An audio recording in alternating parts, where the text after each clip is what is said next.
all out of bounds. If you want to be a wise guy, you can do it anyway. If you want to be a strong man, you can do it anyway. If you want to be an Indian chief, cowboy, you can do it in the ring. You can't do it in the mall. The most electrifying line in sports entertainment today. If you smell what the Rock is cooking, hate me if you can survive if I let you. I'm figuring and thinking that nothing's gonna stop my macho man Randy Savage now. I'm the man. I'm the icon. And yes, you can't bow. I am God. The number one show on the net that leads to the best in your head like Goldberg Net. For the punks and the perverts, this is how it works with Terry Funk and Knox Baker. Check Isman and Barney, they got the cheap heat, so sit back and have a seat. They got questions from the fans, in your head is the man from Australia to Japan. Shake down the road, old shit master. Back stroke up the Mississippi.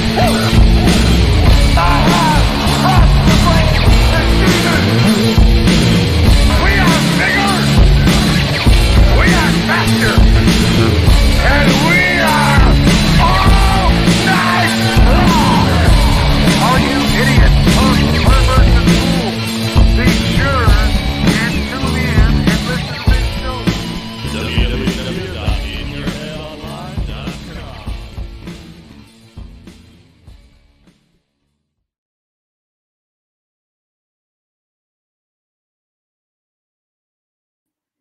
And we are live here once again at In Your Head Wrestling Radio. I'm the Internet Icon, the pride of the pilgrims, the most honest man in all of podcasting, handsome Jackie Jones, riding solo here because the sleeping bitch has been sleeping 2 days now. Slept yesterday and sleeping again today. Just instead of the sleeping beauty, he's the sleeping bitch. That's the OIB. That's how I roll here. I call you out. But anyway, we're going to be talking about the wrestling.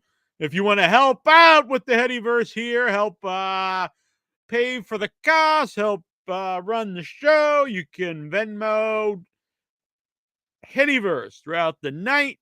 $5 or more, you'll get a thank you sticker. You can super chat.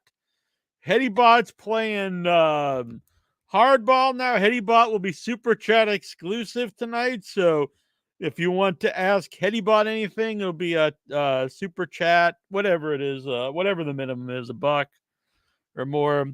They're not super expensive, Headybot, but they're playing hardball here tonight. We're going to talk about some wrestling. And to start off, though, I want a big thanks to the producers of In Your Head here, our boys, El Santos World, Josh Richards, Brian Matthew Clutter, and Coast LPA. Without them, we wouldn't have this really cool live stream. So, tonight we had a live Dynamite. I believe it was from where was it from? It was from I don't know, it's from Canada. Canada, that's all I know. It's all Canada. So Canada, we opened the show with Adam. I'm gonna look over here because he's where my notes are. Adam Copeland walks into the arena. Yeah, I take notes. People think you're unprepared. You just show up and start rambling like a moron, and usually that's true. But when I'm solo, I like to come prepared. So I actually took some notes for Dynamite tonight. By the way, hit that like button. Don't be a bitch, sleeping or not. Hit the like button. Subscribe. Hit the icon, not the internet icon. Hit that little bell icon. You'll get notifications every time we go live, every time we put up a new show. And also share this out to the world. Super Chat, Venmo, or join the Headyverse, or do all three of the above. All right. Edmonton, Alberta, Canada, from Anthony Oberstar and Stephen Butler, who is also up in all of Canada. So Adam Copeland, formerly known as Edge, who walks into the arena. Says there's a big no DQ match tonight between him and Brody King of House of Black. And if you want the rated R superstar, you're going to get him. You know, it's funny because I was like against Adam Copeland coming in because he's really just been a bore, I think, his last run in WWE. And then he would come in and like his first show is all excited. Then I got kind of bored of him again. And then he had I almost felt there's a step down for Christian because he reinvented himself. Then he's like taking a step back and doing this feud with Edge. But that was really good stuff. Then he does the Cope Open, which I think is a huge, just a waste of time. Like this is something that they go to so often in AEW. And I think when they run out of like ideas, they're like, oh, well, the champ will just have an open challenge and fight, random people every week. That does nothing for me. But then anytime Adam Cope, and I'll say this about Adam Copeland, though, he always looks like he's really having a good time and he's giving it his all. I can never say otherwise about that. But when he's given something interesting to do, excuse me, he is really, he's very entertaining. He's really fired up tonight. So this had me interested. The new intro, if you didn't see it last week, it's All the Elite, which I find very funny. And they kept that up this week, which I am into. I like I'm into the Young Bucks heel run. I think they're better heels than they are baby faces. They're naturally fairly unlikable people, I think. So we open the show with Orange Cassidy versus Trent Beretta. This was a really good match. My only issue with this match actually is Adam Copeland comes out and he's like saying tonight is no DQ match versus Brody King. And then you open the show with the no DQ match. And the thing is, Orange Cassidy versus Trent Beretta warrants that because they've had the long history together and they've broken up. So I'm not against them having a no DQ match or hardcore match or any kind of gimmick match, but not on the same show where you have the same kind of match is all. So either save this for another night or the pay-per-view, which probably you should have them on a pay-per-view, and or just have them a regular match tonight. You just don't do the same match on the same show as all. But as a match, I'm a big Orange Cassidy fan. I always thought Trent was a good wrestler.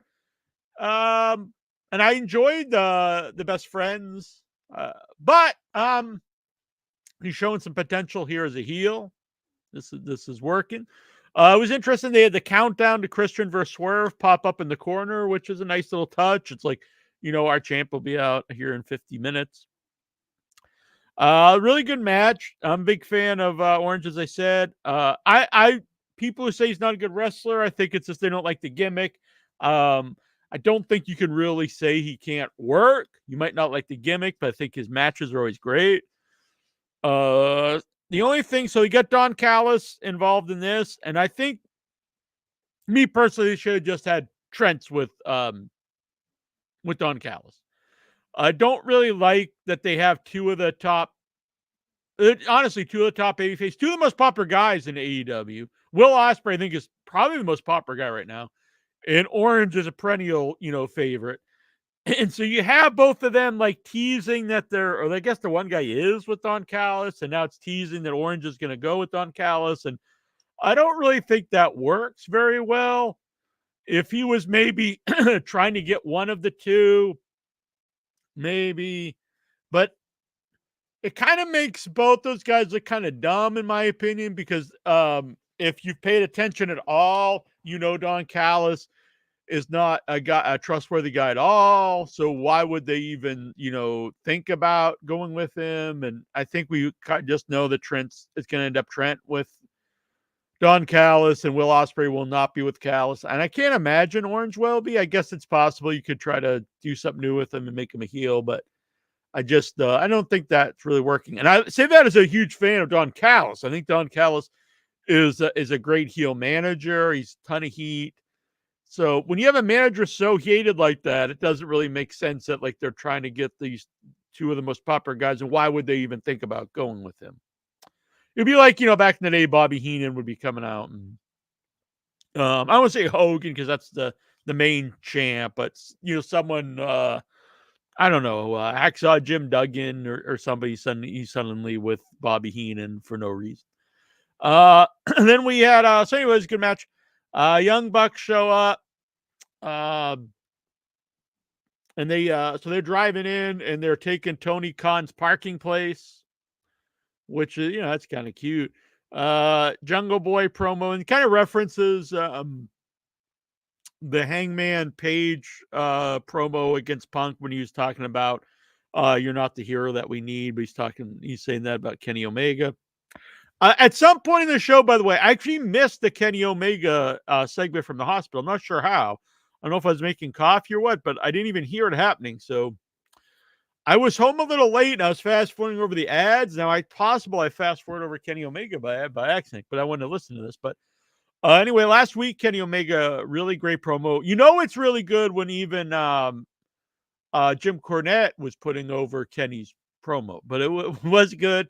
I really question Kenny's and ever returning to the ring because I had a similar surgery. From how he puts it, it's a really severe case of diverticulitis. They even had to put off the surgery for a long time, and he referenced colostomy bag. And when I had mine, I've been open. I had a colostomy bag for a long time. I don't know what just happened. I don't know if we something's trying to update. So I don't know if I'm still live or not. I guess I still am live. Yeah, Kenny. Yeah, it's interesting, Coast. Jim Cornette putting over Kenny lately. Surely a sign of the apocalypse. Yeah, it's weird. Now see, on his defense here in Jim Cornette, I'm much more likely to take someone's criticism of something if they put things over at times. So if someone comes out there and everything is rotten, it's hard for me to take the criticism that should be taken, because it's kind of like the boy that cries wolf. So if the wolf, and it's all lies, and then the wolf comes, it's like, well, we didn't believe you. So if every Kenny Omega match is complete shit, everything he doesn't like, everything by guys he doesn't like is absolute garbage. It's like, well, I know that's not true because I watched the show, and it's like you can't say like all these guys are just complete shit. And then like if you would say something that actually could be taken as advice and like, oh, we should work on that, it's hard to do when you're saying like this is crap. So if he was a guy like this would say, hey, this was really good, then it's like, oh, okay. Then you can more likely to take his criticism on something else. In the reverse, that's true. If someone just said everything's, is the most amazing thing they've ever seen, that's kind of what people said about Tony Schiavone back in the Nitro run, where he's like, "This is the greatest night of Nitro," and it was every week, and it was during a period was kind of shit. But at the same time, like that's kayfabe, Tony. He can't come out and say like, "This is probably not a good show tonight," but wait till 3 weeks from now. But anyway, so where were we? So anyway, at some point in the show that I missed, Kenny Omega had come out, or he was from the hospital, and he talked about that they're going to do Anarchy in the Arena, which I'm a big fan of. I've always enjoyed those shows, and they've got the built-in one now. We find out later on in the show who will be Team AEW with FTR, so I'll tell you that when we get there.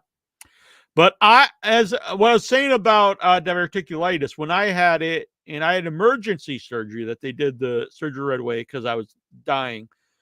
I woke up with a colostomy bag, and when I had the colostomy bag, like he obviously can't wrestle with the colostomy bag.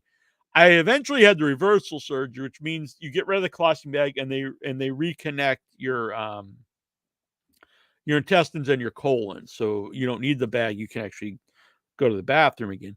And I won't say her name, but I have a friend on Facebook who had the same surgery. And unfortunately, they tried to do the reversal 3 times, and all 3 times it didn't take. Like the skin started to die.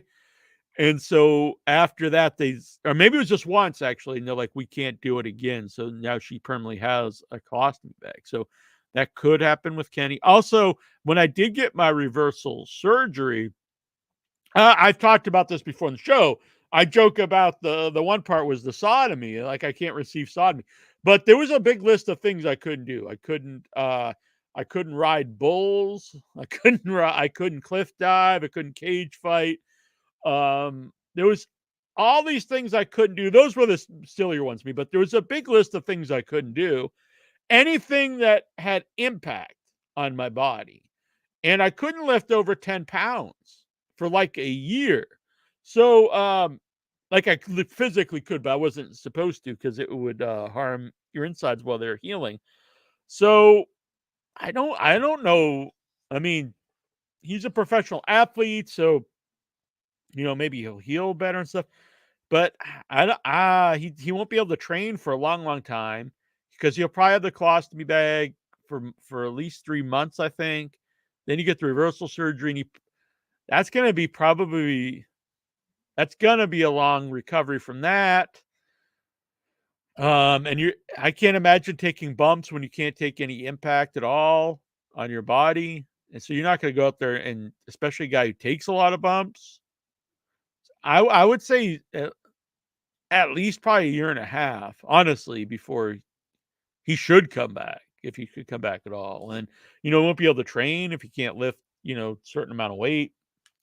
I mean, I know he could do cardio. Even cardio, though, I wasn't allowed to do like certain things. You can't run, you can't like jog.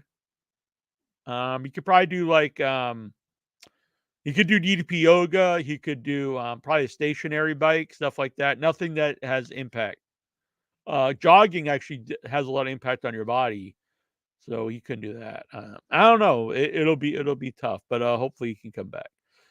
So we had a Serena Deeb promo, and she talked about having seizures, and I feel really bad about this because she's talking about real life stuff.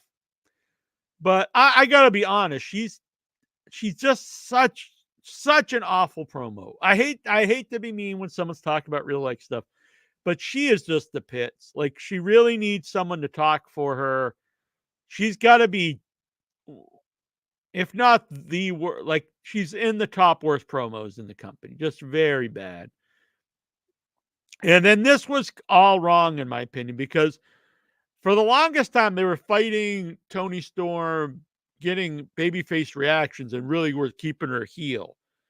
Then eventually, a couple weeks ago, I think the last pay-per-view, maybe a month ago, they realized this, which I will give AEW credit for. They usually do. For the last 20 years, I'd watch wrestling, and the crowd would either cheer someone they want them to boo, or boo someone they want the crowd to hate.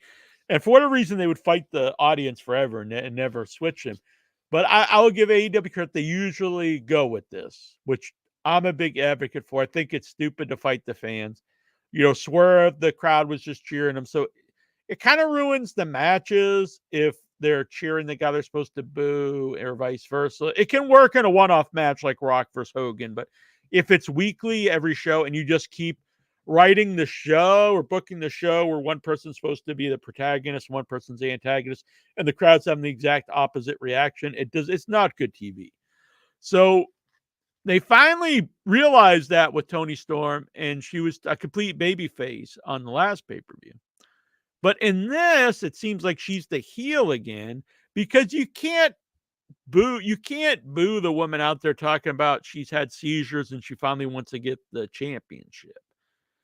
And then you can't really cheer for the woman kind of belittling that in Toni Storm.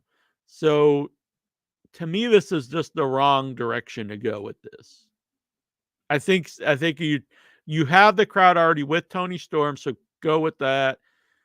Serena Deeb,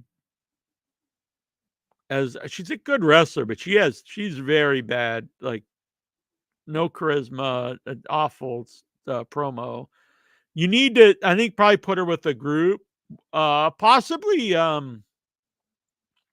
she might be a good woman actually for the Don Callis family, because she would have instant heat with Don Callis. You could have Don Callis do all the promos, and she could just wrestle. That would probably be the best use for it. This to me is not smart, because they're gonna You're trying to make the audience boo the person they like.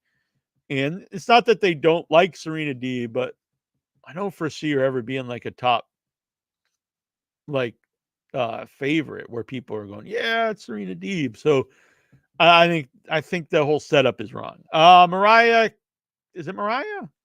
May versus Harley Cameron, which I didn't know who Harley Cameron was, but they explained that she's like being mentored by the Outcast, Soraya, and who's the one that's having a baby? Ruby Soho, I guess. I've never seen her, but they said she's like had a lot of wins, I think, but this was her first Dynamite match. So a few things there. When you debut on the show, if they have any plans for you, and if you are being mentored by Soraya, who was a huge star, I mean, I'll be honest, her star is really fallen. You probably should win. And if you're just coming on to like lose, I think having being mentored by like one of the bigger names in the company is kind of pointless. And like no one's gonna really, the match was good, don't get me wrong, but like there was no build at all to it. We don't really, as the audience, I didn't know who she was. You could have a quick video package. I mean, I've said this for 5 years now, and every once in a while they do these video packages, but I don't know why, for the life of me. I'm an AEW fan, and I'm not ways people say it all sucks or anything, but I do have criticisms, and one of them is just explaining to the audience who people are. And so I don't know who she is. And if you had a video package, maybe I'd be more interested in the match. But as that said, it was a good match. Then is it Nina Shirakawa? Is that her name? That's why I don't know her name. This Japanese woman came out. Again, there's no real explanation who she is. You're supposed to just know. I think they reference it, but like barely, that she's Mariah May's old partner in Japan, and something about a champagne toast. Again, I have no earthly idea. But they just assume you know all this stuff, and then they tease making out. Again, I said this before, but I think that's a really opposite direction of you're trying to make the women in AEW legit main eventers with Mercedes Moné, and you've had Willow Nightingale main event shows. So to do like 1990s the hot lesbian action stuff with them, I find it very cringe. I think it's like setting women's wrestling back like decades. So I can't say I'm a big fan of that. Let's see. Pac starts a promo. Out comes a Bullet Club Gold and say, so Pac was backstage, and it was kind of comical because he's like deadly serious. I was going, I have something about not be concerned with the Death Triangle, but it was like this deadly serious weird promo. And then Bullet Club Gold just walk in, and I gotta say I'm a big fan of the belt carrier. So Jay White has like this pole that is like he's carrying, because they have so many belts. They have 3. They have AEW, Ring of Honor, and then I guess they made a undisputed 6-man title, so they have all 3. Just that alone kind of makes me laugh, because if you have the undisputed title, that in definition would be like the combined 2 belts. So you don't actually need the other 2, but I like it. I think it's funny. I like that kind of stuff, and I like that he walks around with the belt carrier. And so I assume we're getting the return of the Death Triangle down the road, because he says, no one's concerned with the Death Triangle, because they're dead. And so Jay White, he's going to go to the ring later on. But that would be great, though. Bullet Club Gold versus the Death Triangle. Young Bucks. They're in the back. They say more highlights of them and less updates from Kenny Omega. This is when I realized I missed the Kenny Omega thing. Swerve Strickland comes out for his face-to-face with Christian. I'm a huge Christian fan. I didn't get to say this last week because we did the show before Dynamite last week. And for like the last year, probably, I've been talking about Christian Cage has reinvented himself and really become the best heel in the company. And one of the best heels in wrestling, in my opinion. I honestly believe this is Christian's best run as a singles guy. Probably just my favorite run of him, but definitely of a singles guy. And he has a limited time just because of his age. He's in great shape and stuff, and I'm not saying he shouldn't be out there, but I mean, you have to be realistic. He's not going to be around forever. So while you can, don't lose the momentum and go with this. So I was really happy that they're going with him in the main event. Now, I know some people say, well, he lost the match to Edge. How does he get a title shot? And I get that, but I've watched wrestling my whole life, and sometimes that doesn't make sense. But I could see, I don't want to say that's not a valid criticism, because it is. And if they would have thought ahead who was going to be the first pay-per-view opponent for Swerve, you should have had Christian Cage, maybe not go over the Copeland, but he should have had a big match after the Copeland match. He should have had a big win against a top babyface for this to make more sense. So that's a valid criticism. But as a match itself and as a program, I'm all for it. I'm a big fan of Christian Cage. He's a star that's been around a while. You have the new champion Swerve. The promos are going to be great. Christian Cage has a ton of heel heat. It all works for me. So Swerve had his backup out there. The big the Samoan guy, is he Samoan? I think with the big hair and stuff. I really like this guy. I haven't seen a lot of him, but whenever I see him, I was like, this guy's got a lot.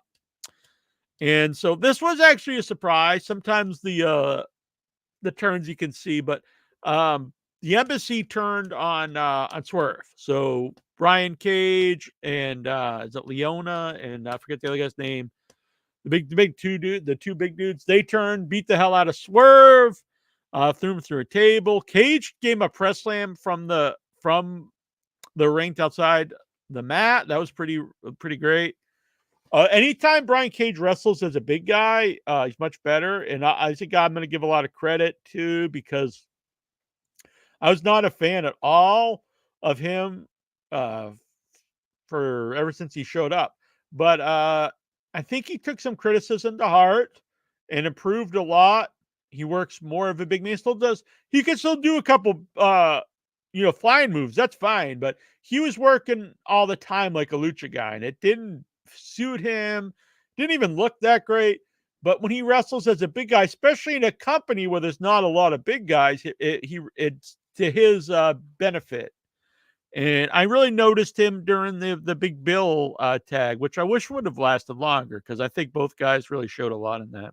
And that would have been cool if they would have had a tag run as champs, because they don't have like the LOD team in AEW where it's like the two big ass kickers.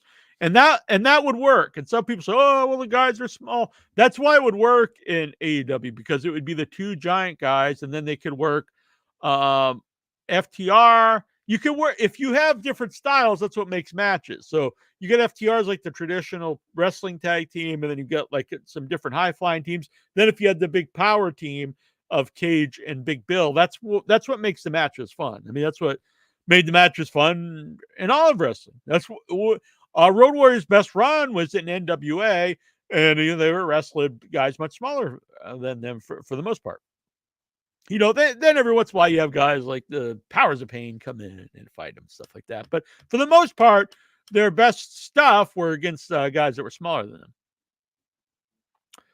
So anyway, I'm a big fan of Swerve, and I know.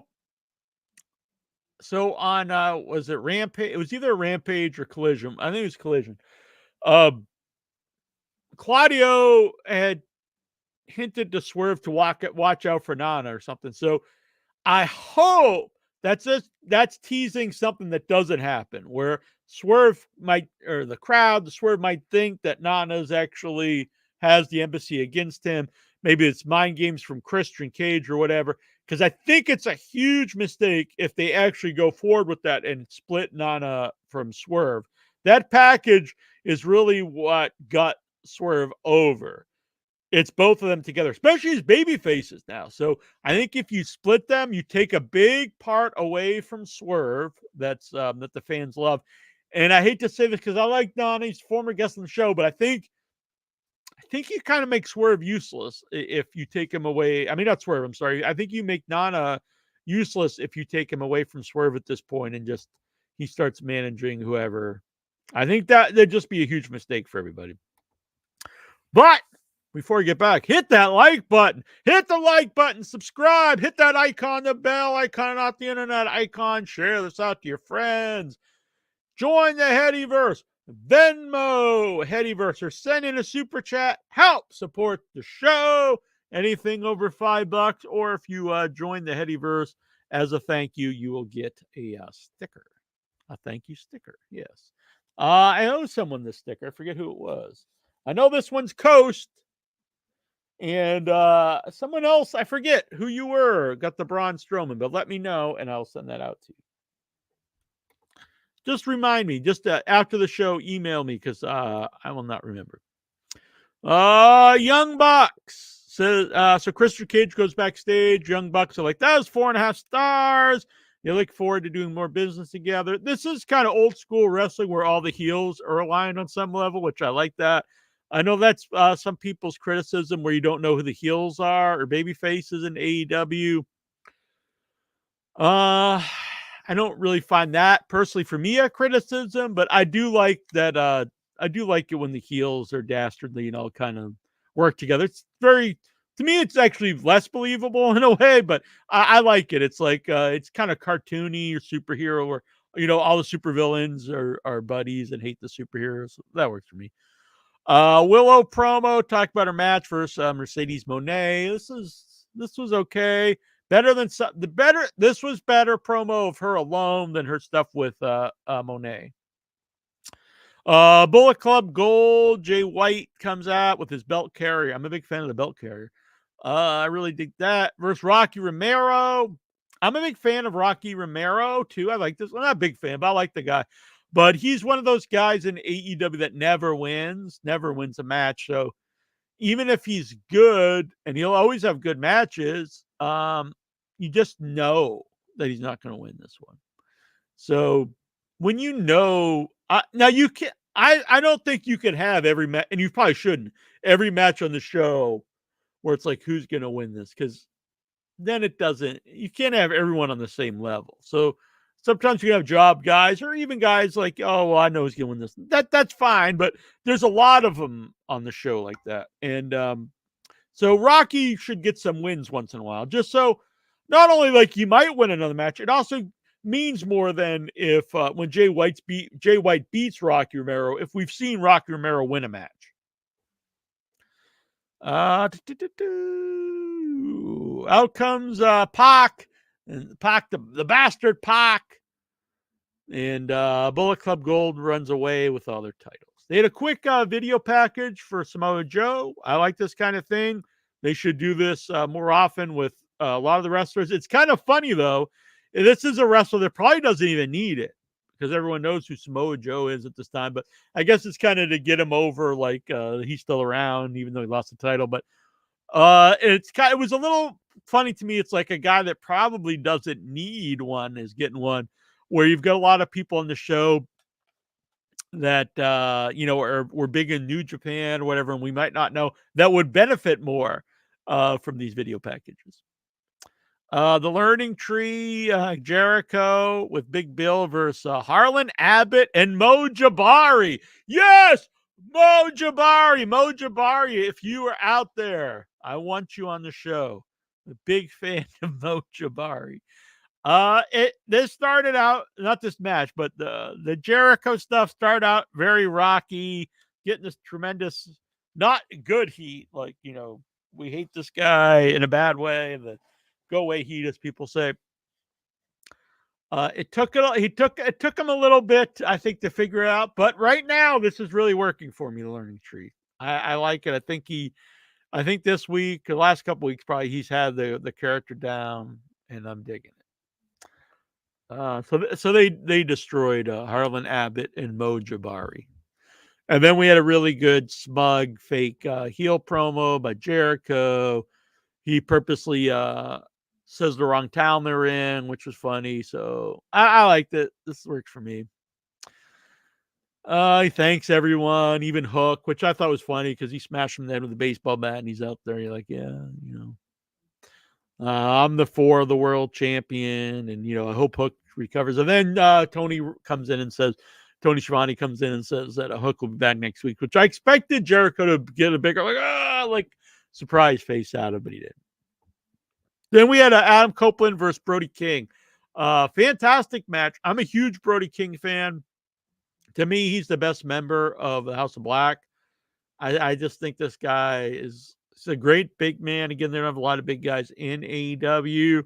Anytime he has singles matches, I think they really stand out. I think you could get a big singles run out of Brody King. Both guys bleeding a lot. Great clothesline by Brody King. He had like the classic Crimson Mask. This was good. Double blood, just really good match. I was into it. Kyle O'Reilly afterwards, Adam Copeland wins. Kyle O'Reilly comes out and helps Copeland afterwards. And I thought at first, I was like, well, I'm not a huge Kyle O'Reilly fan, but that could be a good pairing because it would benefit Kyle O'Reilly being with the veteran star. But right away, it was shown that he did it. Kyle O'Reilly helped him to get a favor, which is a match for the TBS title, or is it the TNT title? Which is fine. That's better than the Cope Open where it's just a cold match. At least there was some type of angle to this one. Monet promo about Willow match. This was a step up from her recent ones, which were so, as I mentioned, like so scripted and bad. And again, to me, it's crystal clear she's heel now, which I'm all for. I think she's a better heel, especially when she's out there bragging about being the CEO and money and all stuff. That's like heel stuff. And people like Willow. It's going to be hard for people to boo Willow, I think, against Mercedes Moné. And for me, when Britt Baker comes back, she's been the most over woman in the company at times, one of the most over people in the whole show. So that's the money match, in my opinion, is Britt Baker, babyface, versus Monet. Again, that's one that they fought the crowd forever, was Britt Baker, and I never understood it because the crowd loved her. So I was confused because I thought the show was over, and then the Young Bucks come out, and so I was like, "Is this another 3-hour show?" I'm not. That's why the show's a little late because I didn't know what's happening. But Young Bucks come out and say the show doesn't end till they say it does, and they come out and they talk about the Kenny Omega from his I was gonna say from his deathbed. That's what they should say, from his deathbed, from the hospital bed, saying that there's going to be anarchy in the arena. Hopefully Kenny can come back because he's going to be fucking huge babyface if he does. So, anarchy in the arena, but, they won't be able, FTR's not going to be able to find anyone, to fight the EVPs. FTR come out and they said, it was hard, but we found, two people with big balls enough. Eddie Kingston comes out, which I'm happy for him, big Eddie Kingston fan. And then, the old Superman music plays, and out comes Bryan Danielson. So that's very cool. That'll be a fun match. I always think these are fun. Sure, there's a lot of shenanigans in them. I like that. I like wrestling. I don't like any one style of wrestling. So do I like serious wrestling? Yes. Do I like good in-ring wrestling? Yes. Do I like high-flying stuff? Yes. Do I like comedy stuff at times? Yes. Do I like something like this, which is a weird spectacle? And yeah, I like any of it that's entertaining and not all. So if everything was this, would I like it? No. If everything was, a 20-minute 5-star match, would I like that? No, because then if everything's that, then nothing's that. So I like a mix of stuff on my show, and so I like this kind of thing, Anarchy in the Arena. So I thought it was a really fun show. Like I said, I've some stuff you could do better, explain who people are or whatever. I don't really get the Tony Storm was a heel, then they back to babyface, now a heel again. But overall, just as a show, I very entertaining. I dig it. Good times. So that was Dynamite this week, and they're building up to their next pay-per-view.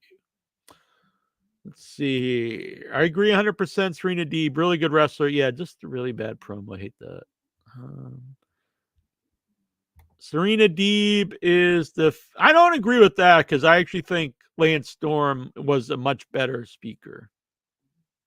He actually made the boring part of it a character, well, the more serious stuff, but he really was a much better talker. Serena Deeb just legit is bad. Harley Cameron was a girl in the QTV skits that wore glasses. Oh, shit, I do remember the rap. Okay. That was funny. Yeah, but I mean, it wasn't explained at all. Ring the bell. Ding, ding, dong. You might remember the time when Jack Rincher can't do the show. President Clinton steps in for a substitute. I mean, look, he ain't here, is he? All right. I mean, I could just not be here if you want. You could be happy that we get a show, or you don't have to be here. You cannot watch it. Doesn't matter to me. Coast, I looked up how one gets diverticulitis. Steroid use was one cause. I've never actually heard that before. Actually, when I got it, there's a lot of at the time they thought it was because it's actually really known as an American disease. Very few people get it outside of the United States, but it's really amped up in America. And at the time, they thought it was all the corn that Americans eat, because Americans eat a lot of corn, not just like corn on the cob, but corn is used in, corn syrup is used in like everything. Since then, I think they've kind of thought that's not true. So I don't think, I know it's like people thought different types of diets and stuff. Even after I had it, because after I had it, I wasn't allowed to eat corn, nuts, seeds, and vegetable skins for a long time, because they thought that would inflame it. But, during that time, the research showed that wasn't true at all. And so I slowly started eating corn. I ate a little bit of corn stuff. I never had issues. Eat nuts normally, never issues. Popcorn. So I really think it's still not known the cause or how to avoid it, honestly. Or help it once you have it. Omega. I don't think so. If he wants to keep wrestling, why? I know you hate the show, and that's why. But like an actual, a real question, why? If Brock can come back, so it's like I said, they actually had two different surgeries. One, Brock's was not as severe as Kenny's. Kenny's, they had to keep putting it off, and I don't believe Brock had a colostomy bag, and I believe Kenny does. I believe Kenny had the same surgery I did, where they actually had to remove part of his colon, and then he'll have to have a colostomy bag for several months, and then they'll reverse it. It's a much more in-depth surgery.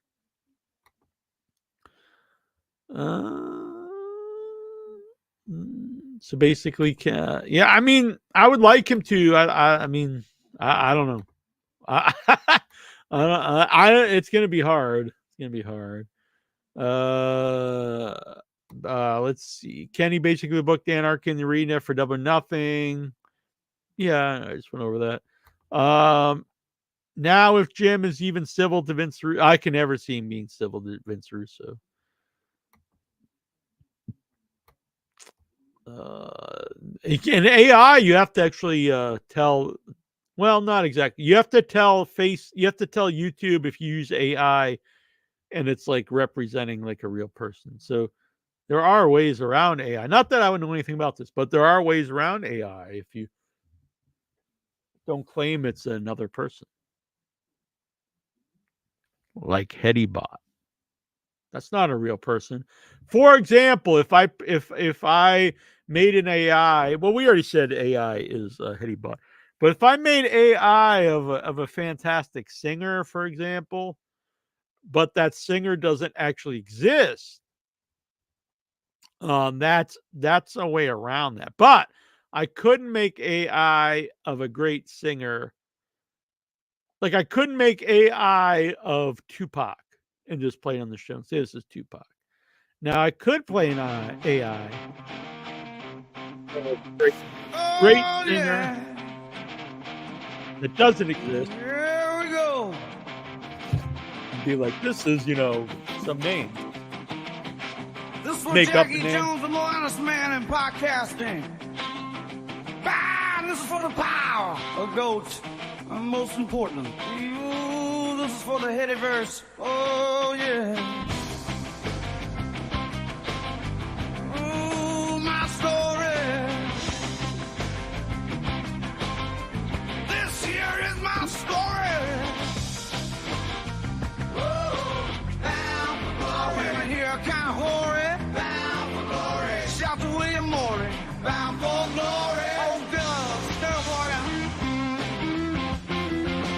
Bound for glory. Bound for glory.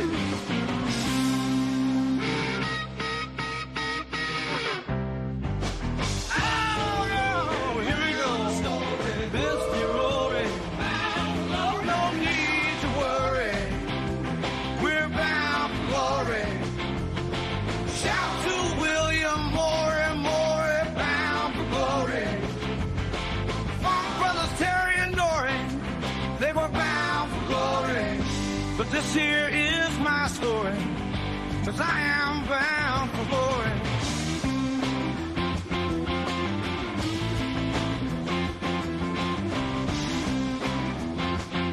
Those matches, they sure got gory, but they were all bound for glory. We're bound for glory. Bound for glory.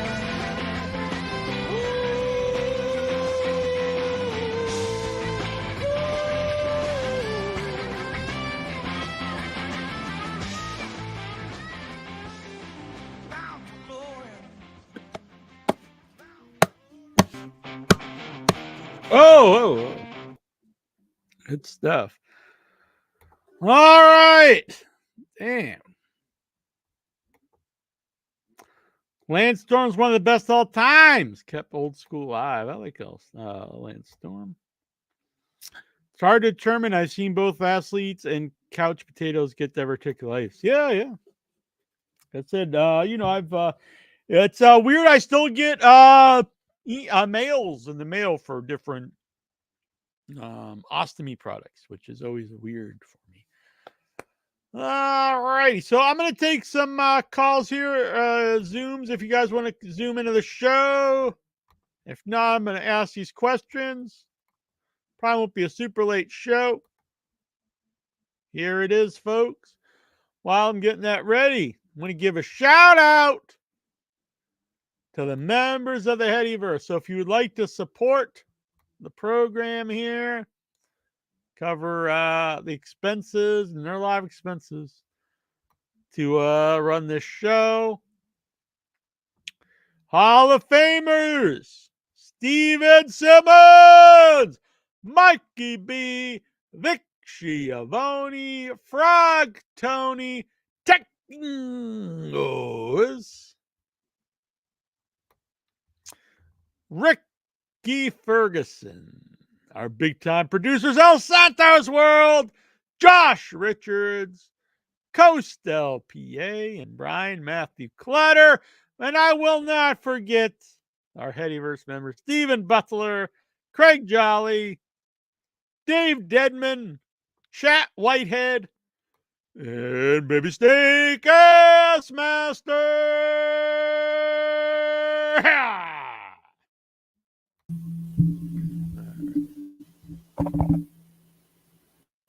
Coast to coast. Hello. Am Going I on, my too loud man? here? And this is the real coast to coast. That's not AI. I know he looks like Hal there.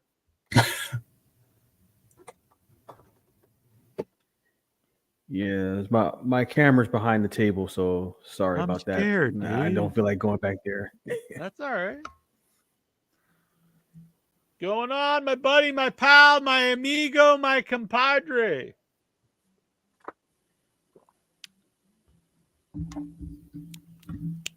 It's on your mind, Coast. Oh, sorry I missed the Without Your Head show last week. I That's got all right. tied up in real life. Yeah. It was a good show. It was a lot of fun. What's been fun? We'll be back Yeah, this oh, week. We'll be yeah. back tomorrow night. You'll be Howl at the Moon this Thursday here on Without Your Head this Thursday. We'll have Rigo Garay from Blackout, the new Larry Fessenden Wolfman movie. And we'll have Greg Lamberson from Frenzy Moon, who is, he's been a film director for decades, and he is making his werewolf movie he's been wanting to make since he started making films, Frenzy Moon. So that'll be a good show. I will be there. Do it.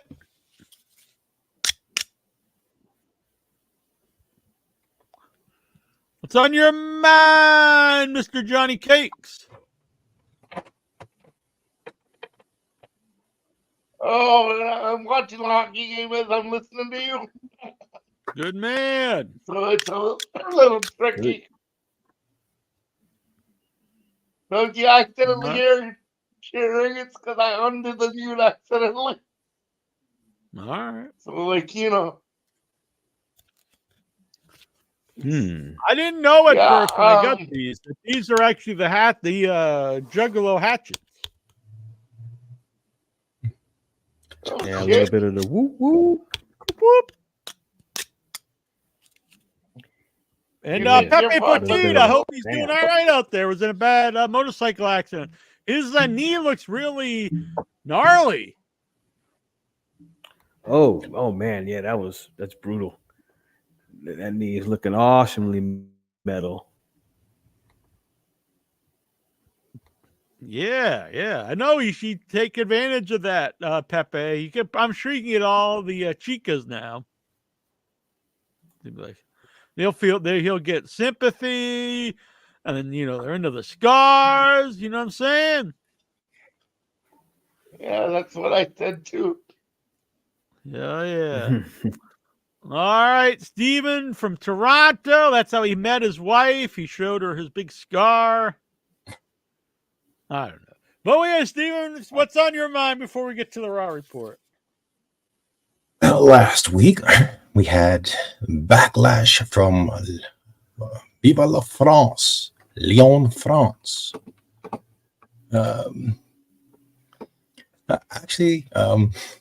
Yeah, I did not watch this show live because I really didn't. The card, I was like, I really don't care about this show. I'll be honest with you. I don't really care. But sometimes the cards that you don't care about actually will be good shows. And what really made this show was the crowd was so into it. It really made for a fun night. That was the question I was going to ask you about the crowd. Did you felt it enhanced the show, or do you think that there were some podcasters were complaining about it? Really? Yes, they were getting annoyed. They don't want the crowd into the show. They want them to sit there like they could not give a fuck. Well, that's what I don't understand. It's like, do they even remember a lot of those TNA shows where the crowd or any show? Don't you want the crowd into it? Yeah. Who would? I can't wrap my head around someone unless they. I mean, right now, actually, WWE crowds are pretty much into it, but there was several year period there. Even shows I went to, I remember going to the show in Chicago, and they would pop for the ring entrances, and then the match would start, and they would be completely dead, and it really was not a fun experience.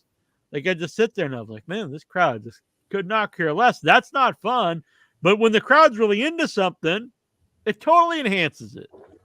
If the crowd wasn't into it, would it have been that good? I don't know, but the crowd into it really made it fun.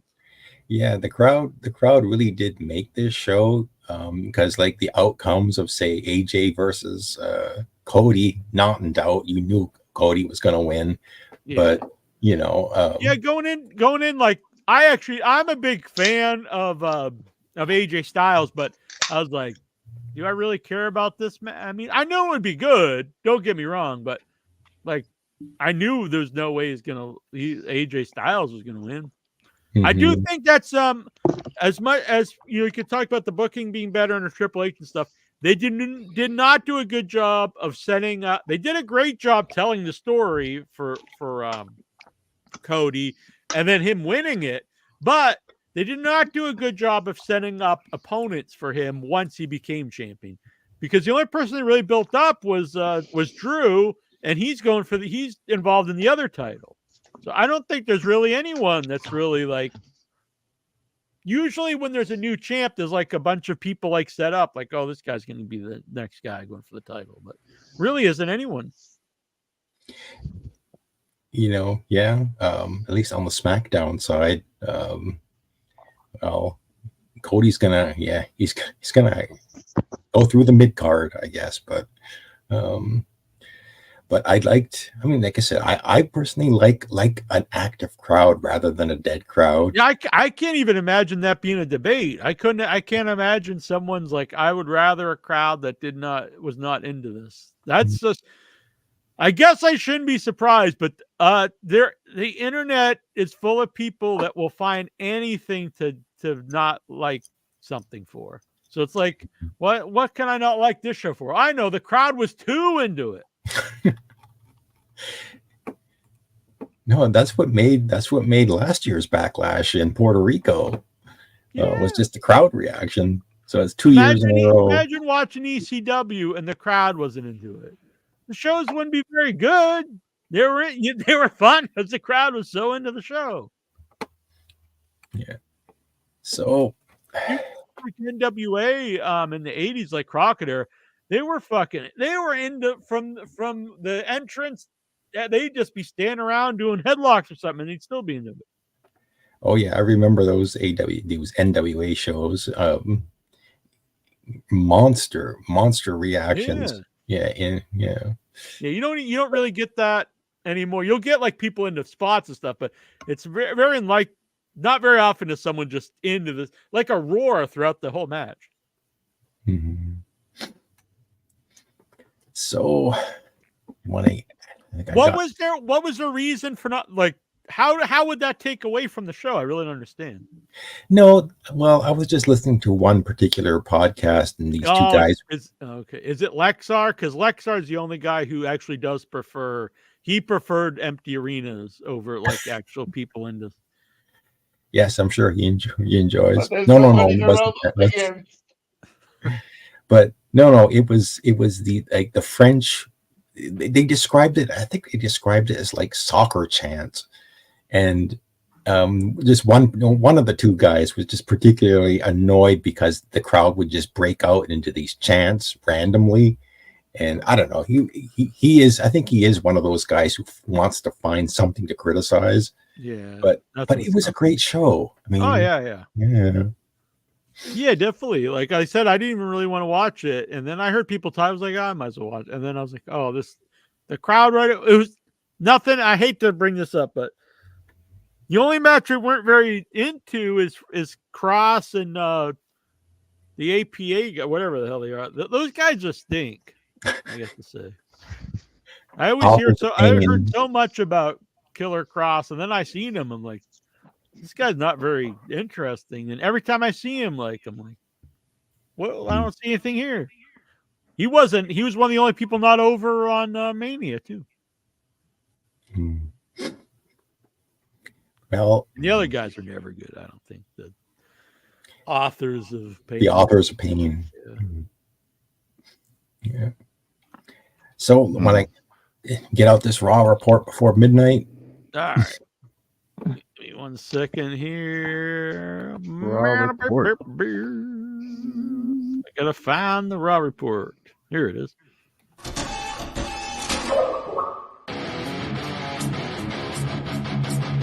Wait a minute. Can we, after our 2 hours, or 2 hour wait, let's get to the Raw report. No fucking answer. Raw report.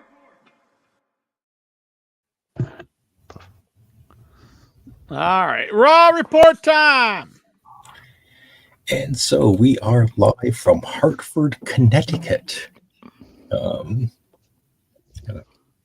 put me glasses on here. So they did a review some Backlash highlights, and then real quick before you get into it, I'm sorry, Levon Huey, big fan here on In Your Head on the group page. He just donated to the website. We really appreciate that. So top, middle, or bottom, someone say it, and I'll pick him out a thank you sticker. Middle. Middle. All right. So, Levon, this is thank you for doing the show. Boom. Let's talk about him. AJ Styles sticker. That's a really cool sticker. Oh yeah. Doing the forearm there. Phenomenal forearm. That's pretty sweet. All right. Raw report. so the Judgment Day come down to the ring. Damian Priest, Finn Balor, JD McDonough, and Dirty Dom. And Dirty Dom is still out with his injury. So Dirty Dom done dirty. So Damian Priest is taking a victory lap. You know, he retained his title.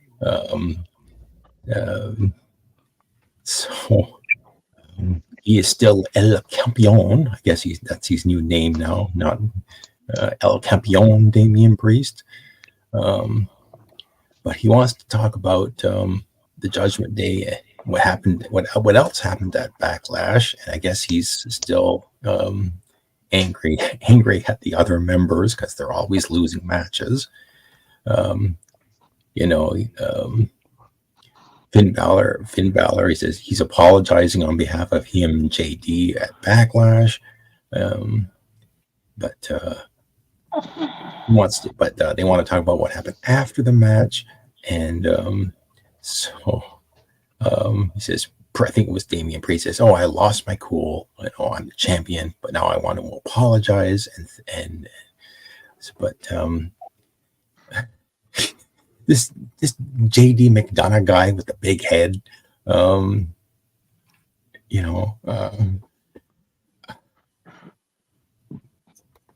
kind of wondering where this is going. Are the jobber guys gonna make Damian Priest the baby face? Because I think eventually he's almost going to be like, he's just going to wipe the floor with these guys because they're just they're jobbers, they're nothing. Anyway, JD McDonough is going to become the new champ. Hell yeah. By the way, real quick, I was listening to clips of stuff when I was doing something. I was doing graphics, and Vince Russo was talking about Captain Howdy's coming back, and he was suggesting it be led by the Undertaker and all that. But then he suggested that the Fiend, they should just get a new guy to play the Fiend because it was never explicitly said that that he was what's his name? Bray Wyatt was the Fiend. I was like, that would be so in poor taste if you just recast him after he actually died. And then the guy he said they should do it with was Otis, and I was like, what are you talking about? What? Otis should just become the new That's awesome. And he was deadly serious about it. I was just like, What now I know why people never took this guy's. Well, they did take his ideas, but it's very strange. What the fuck, Otis? Otis is just suddenly now Bray Wyatt. I was like, whatever, man. All right, back to the Raw report. Hell yeah. So Damian Priest says it's time to get back to business. Finn Balor gets the mic and says that he's got this first round match in the King of the Ring tournament against Drew McIntyre, but Drew McIntyre is injured. He is out of the King of the Ring tournament. Kind of good. I wouldn't want to see Drew walking around with a crown and a cape anyway. So Finn wants Samantha Irvin to basically announce him as the winner of the match and advancing in the tournament. However, that's when Scrap Iron Adam Pearce comes out and says, yes, Drew McIntyre is out of the tournament, but no, Finn Balor, you do not get a first round bye. You will get a new opponent. And then he announces his new opponent as main event Jey Uso, the guy who just lost that match.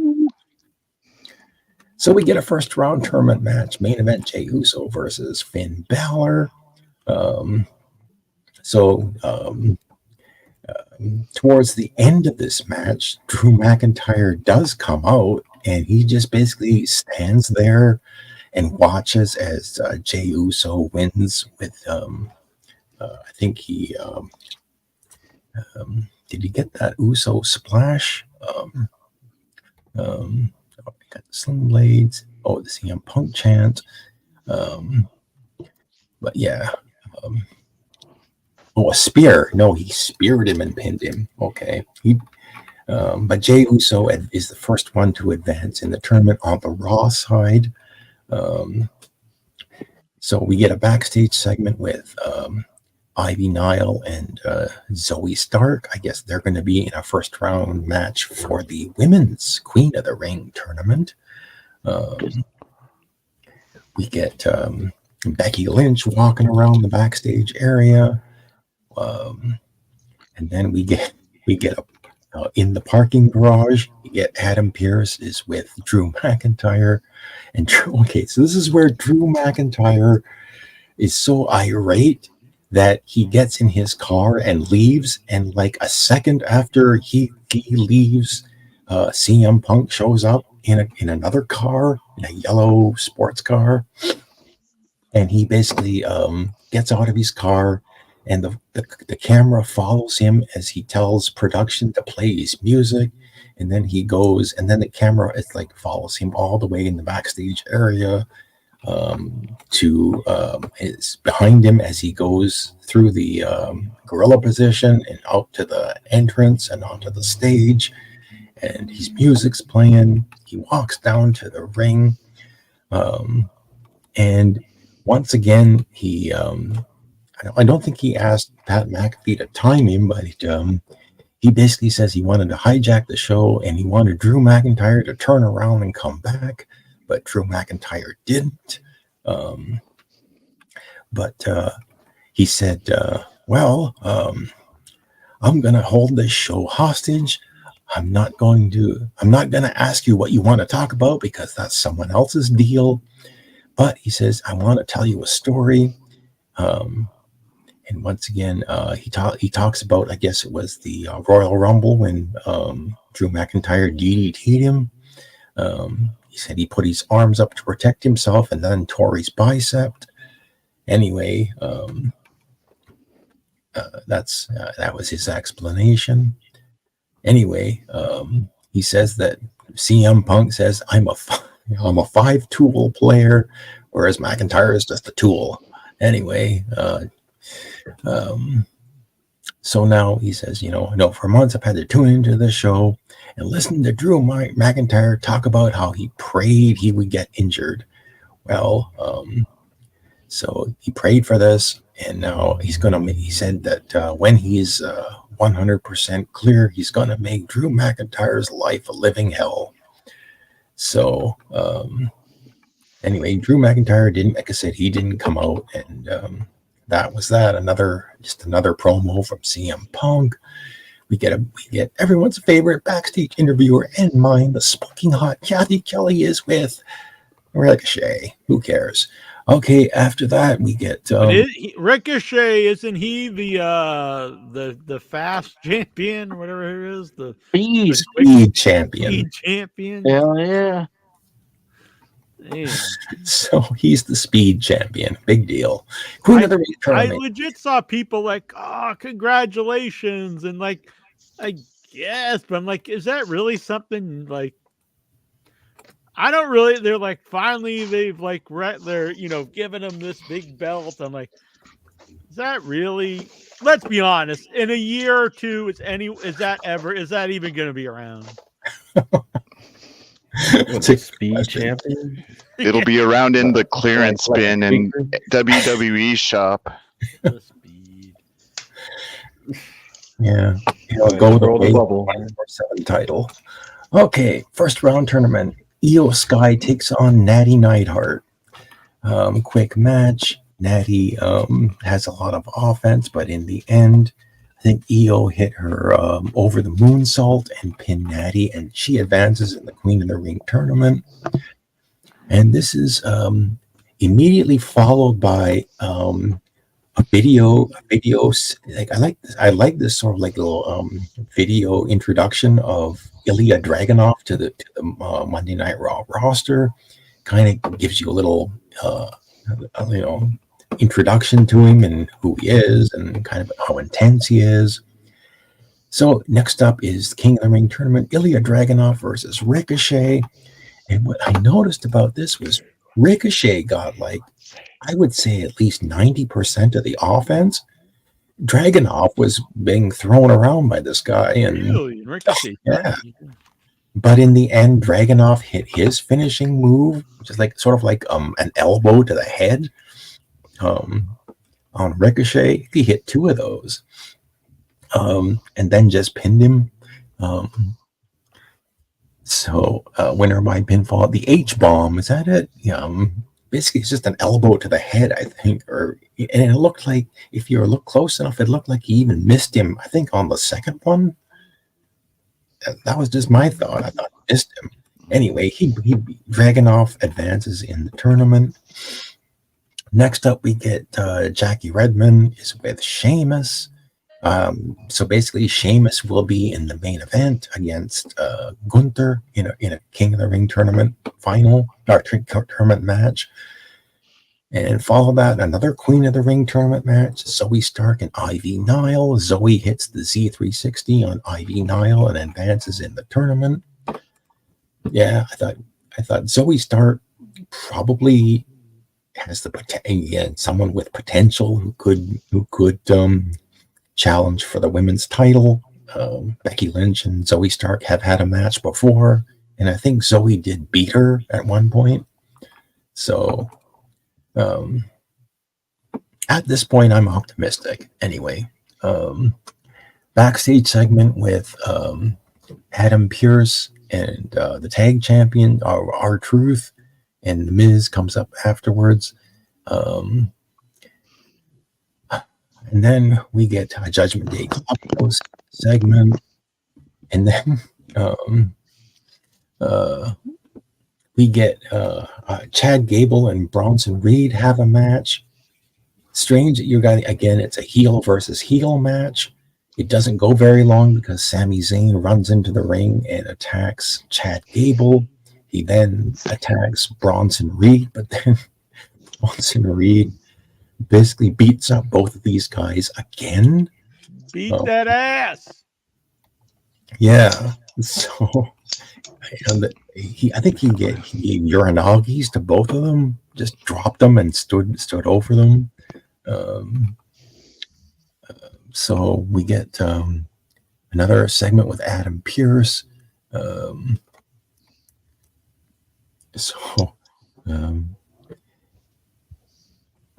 Was it with Bronson Reed? He comes backstage with Adam Pearce and basically says he doesn't care about the other two guys. He just wants the Intercontinental title, and then he walks off. We get a Lyra Valkyria sort of video coming up from NXT. I guess a lot of the Raw, you wouldn't know who she is if you don't watch NXT. So they gave a little video to give you a little idea of who Lyra Valkyria is. And then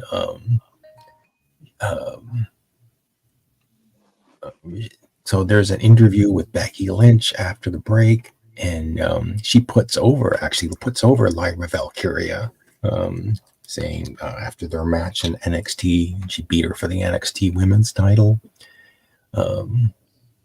So Michael Cole is interviewing Becky Lynch. Becky,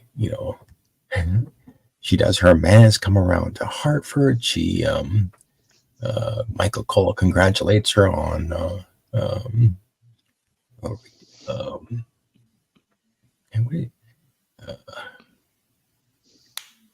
anyway, so So the crowd, Michael Cole tries to talk, but the crowd is drowning him out. And so then Michael Cole, I don't know if you guys saw this. Michael Cole asks Becky Lynch about her appearance. On Jeopardy? No. She had about the Kentucky Derby. Becky Lynch made an appearance at the Kentucky Derby wearing All the some kids weird. love the Kentucky Derby. Yeah. So he asked Becky Lynch about this hat, and it did look kind of ridiculous. Yeah, I saw a picture of her and Rollins at the. I didn't know it was at the Kentucky Derby, but I saw her wearing this weird hat. Mm-hmm. Becky says, being a champion means representing WWE in the biggest hats possible. And anyway, it's a stupid hat, but anyway. So anyway, Michael Cole brings up the draft and the Queen of the Ring tournament. Becky Lynch basically says that she wants to face, all the top contenders over the next, and she says the winds of change are here. Many want to take her out, but she welcomes it. She came up to Raw 9 years ago, and she then goes over some of the new people that you probably don't know who they are, like Alba Fire, NXT Women's Champion, NXT UK Women's Champion, Isla Dawn. Don't really know who any of these two are. Isla Dawn? Isla Dawn, D-A-W-N. Oh, yeah. Kiana James, and then Lyra Valkyria. Again, like four women who you probably don't know who they are because they were all from NXT. But Lyra Valkyria at least got an entrance video or an introductory video to give you an idea of who she is. But I have a feeling like some of these girls are going to suffer the same fate as some of these other ones who are already on. You really don't know who they are. They're just kind of there. And I think all these other girls are going to be kind of just there. Anyway, we'll see. Maybe I'm just told me Dawn was his favorite. So anyway, she puts over Lyra Valkyria. So then Michael Cole brings up how Becky lost to Rhea Ripley due to a throat infection, and Becky actually, she says she won't let the throat infection be a cause. She says on that night that Rhea Ripley was just the better woman. Liv Morgan's music hits, and this is where Liv Morgan comes across as the perfect chicken shed heel. Liv Morgan comes into the ring, she cuts a promo, and then just as Liv Morgan and Becky Lynch are face to face, that's when Damage Control comes out, and now the spokeswoman for Damage Control is Dakota Kai. And they slowly make their way to the ring. They surround the ring, and it's Dakota Kai and Kairi Sane and Io Sky. So apparently Asuka is injured and she's not going to be in the Queen of the Ring tournament, and so Dakota Kai is going to take her place. They surround the ring, and then Becky Lynch and Liv Morgan stand back to back, and they're about to face off against Damage Control when Liv Morgan just takes it. She just rolls out of the ring and goes out the rampway. And I thought this was the perfect chicken shit heel move. You leave the baby face there to get beaten up by the three girls. But Lyra Valkyria makes the save. And this leads into the next match, Lyra Valkyria versus Dakota Kai in the Queen of the Ring tournament. And Lyra Valkyria gets the win. So she advances in the tournament. We get a backstage segment with Kofi Kingston. saying he doesn't know when Xavier Woods is going to be back, I guess. And Xavier Woods was going to be a 2-time King of the Ring winner, but unfortunately, because of Gunther, Woods can't compete. So King Kofi says if Gunther advances, he says he can't wait to face him. But then it's announced that he announces that he's got to face Rey Mysterio in the first round. And poor Kofi and Rey get the short end of the stick because their King of the Ring tournament match will be on a house show and not actually on Raw. What the fuck? What a way to get the fucking thing over. Like, let's put it on a fucking house show. And they didn't even say the house show, from what I understand. No, they've got a different word for it, or phrase. Yeah, but I mean, they didn't even tell you which show it was. Just no, like they didn't. Some show. Yeah, they didn't do that. Live event. I think that's what... Couldn't they at least told you, like, it'll be, in Newark this Sunday or something? Make it seem like kind of important, So we come back from the commercial break, and this is the main event. The main event of Raw is the King of the Ring tournament, a rematch. It's the Ring General Gunther with Ludwig Kaiser taking on Sheamus, and this was another banger of a match. You should have seen these chops that these guys were building. I think it was Sheamus chopping Gunther, and Gunther looked like he had like an imprint of a hand on his chest from Sheamus chopping him, and even Pat McAfee emphasized that. Oh, that was kind of humorous. Anyway, these two guys just beat the crap out of each other, and it looked like Sheamus was going to get his win back. However, Gunther came back with his power bomb, and then he just pinned Sheamus. Or I think Sheamus kicked out, and then the story of the match was that Gunther injured Sheamus's knee, so that made the bro kick less ineffective, or it hurt Sheamus's leg every time he tried to do these kicks. And so finally, Gunther put on that one-armed or one-legged crab, and he pulled him into the center of the ring, sat down on it, and Sheamus finally had to tap out. So Gunther advances in the King of the Ring tournament. Considering who's at least on the Raw side, yeah, I guess you'd probably want Gunther to be in the finals.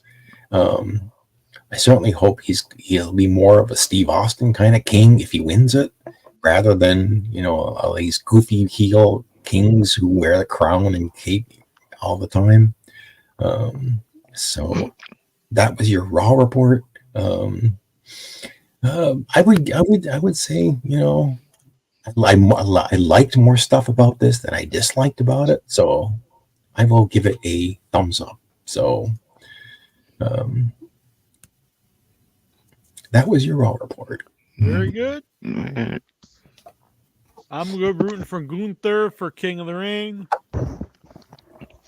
Yeah, you should start talking like King Booker after he No, wins. No.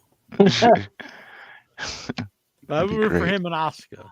But I always like King of the Ring. I prefer one night tournament, but they have so many special events. I don't know why they just don't one of these is King of the Ring. Let's do King of the Ring, and we'll give it to some other country too. They'd be probably because you remember those old King of the Rings where the matches would only go like a few minutes because they had to put in so many rounds. Yeah, a King of the Ring. You only have like 8 people or something. You could do it. Yeah. 8 so would people, you just do 4 matches to begin with, then 2, then 1. So would you do both then, the King and the Queen of the Ring in the same night? That would be hard to do, I guess. Yeah. Then you have too many to do that. I mean, you could do them 2 different events. Yeah. That would be an interesting experiment to see if people would watch or buy tickets to an all-woman show the Queen of the Ring. Well, they did that with Evolution. Was it that was the women's pay-per-view years ago? Yeah.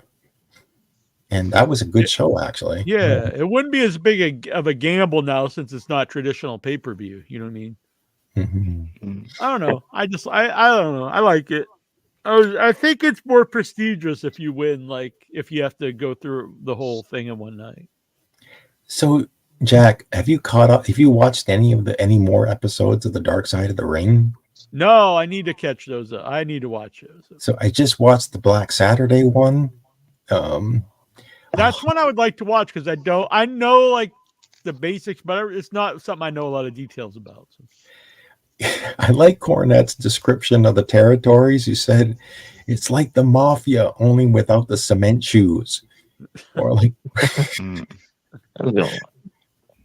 yeah, and every time someone talks about the old territory system, that's kind of how they describe it. It's like here are the families. They're all these individual promoters. Yeah, I need to watch those all. I don't know why I haven't. It's I always think like I gotta watch them in order, but I don't really know why since they're not like an ongoing story. I can watch them in any order. Yeah. And I kind of like the Sandman episode. I know I'll be interested. I like the Sandman, and I remember. I assume it's not exactly the same, but I bet it's similar to the New Jack one. And there's an interview that Sandman gave with Francine on her podcast, which is very entertaining, talking about that episode. I think Sandman's an entertaining guy. He's an entertaining guy. Yeah. I would highly recommend watching that as well. So it's time for me to say goodnight. All right. Good night, Steven. Thank you for stopping by, giving us the raw report. So what's on your mind, baby snake ass master 420, also known as Bruce? Or the ghost of Bruce, or Bruce's ghost? Yes, Bruce's ghost also. Yeah. Like not much. I don't know. I've been watching a lot of just like old wrestling and stuff. I still have to get wrestling subscription. Gotta get the smart TV and watch the TNA channel and just watch 24 hours of TNA. Yeah, true. I'll do that. Yeah, you have to go steal Lexar's smart TV. He's got a special one that has this TNA channel. Ooh, yeah. That'd be the first thing I would watch. I got like 2 huge TVs. Like, I think I could probably get Roku on there. I don't know. This is the smart TV. Okay. Just don't tell Lexar everyone can have it, but just pretend. I think I gotta plug it into the telephone jack in the wall or something. I don't know.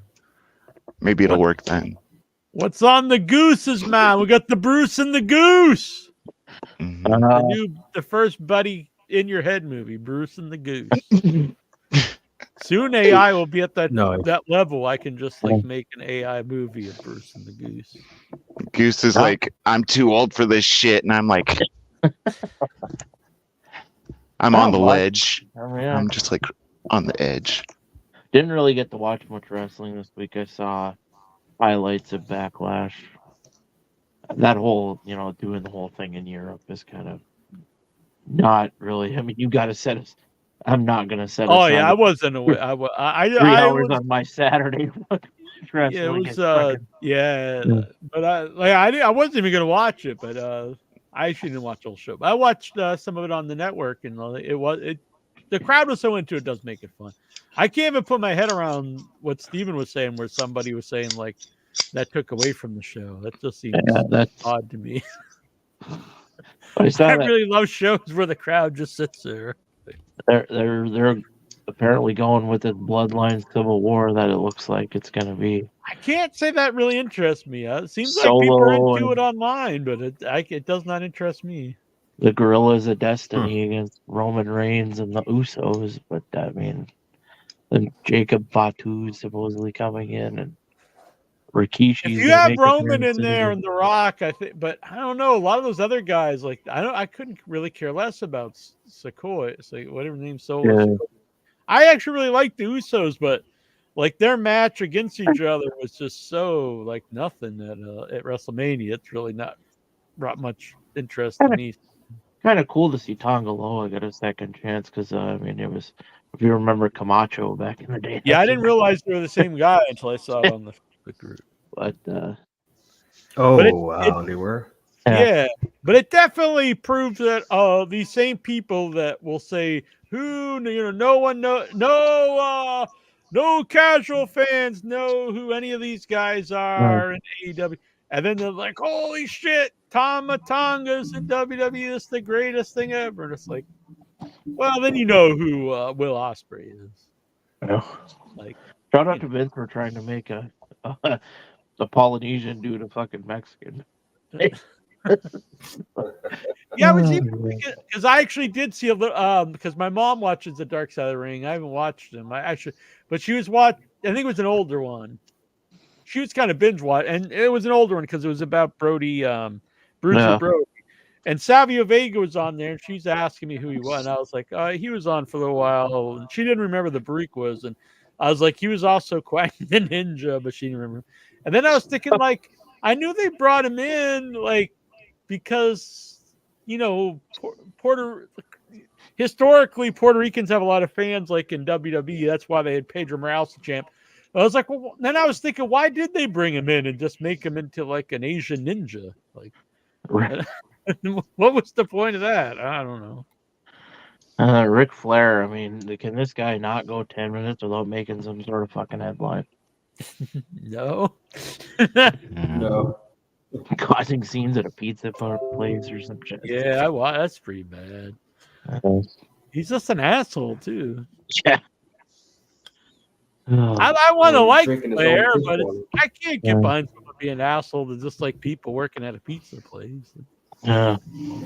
Then he said, I suffered a heart attack in my last match. Well, you got to make us want to feel so bad for you, you fucking asshole.